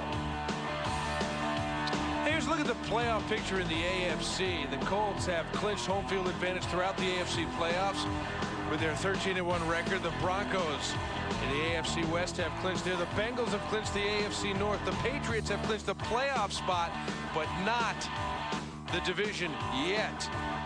Jaguars, wild card contention. Steelers, wild card contention. If the season ended today, they'd be in. The Chargers and Chiefs also have a chance to get one of those 2 wild card spots. A lot more to be determined still in the NFC. The Seahawks are in the playoffs, and they have clinched the NFC West with their 12-2 record. The Bears comfortably in first place in the NFC North. Giants, Panthers also leading their division, but a whole lot more to be determined. Buccaneers and Redskins would be in if the season ended today, but the Vikings, Cowboys, and Falcons still alive and a chance to make the playoffs. So a high-scoring affair on Monday Night Football on ESPN. Well, at least as far as the Ravens are concerned. For our entire ESPN crew, I'm Mark Brown. So long for now. This has been a presentation of ESPN, the worldwide leader in sports. For more, log on to ESPN.com. By the final score of 48-3, the Ravens beat the Packers in Baltimore.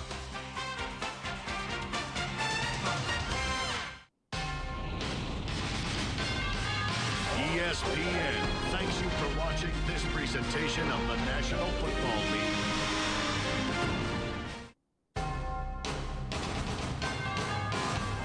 ESPN thanks you for watching this presentation of the National Football League.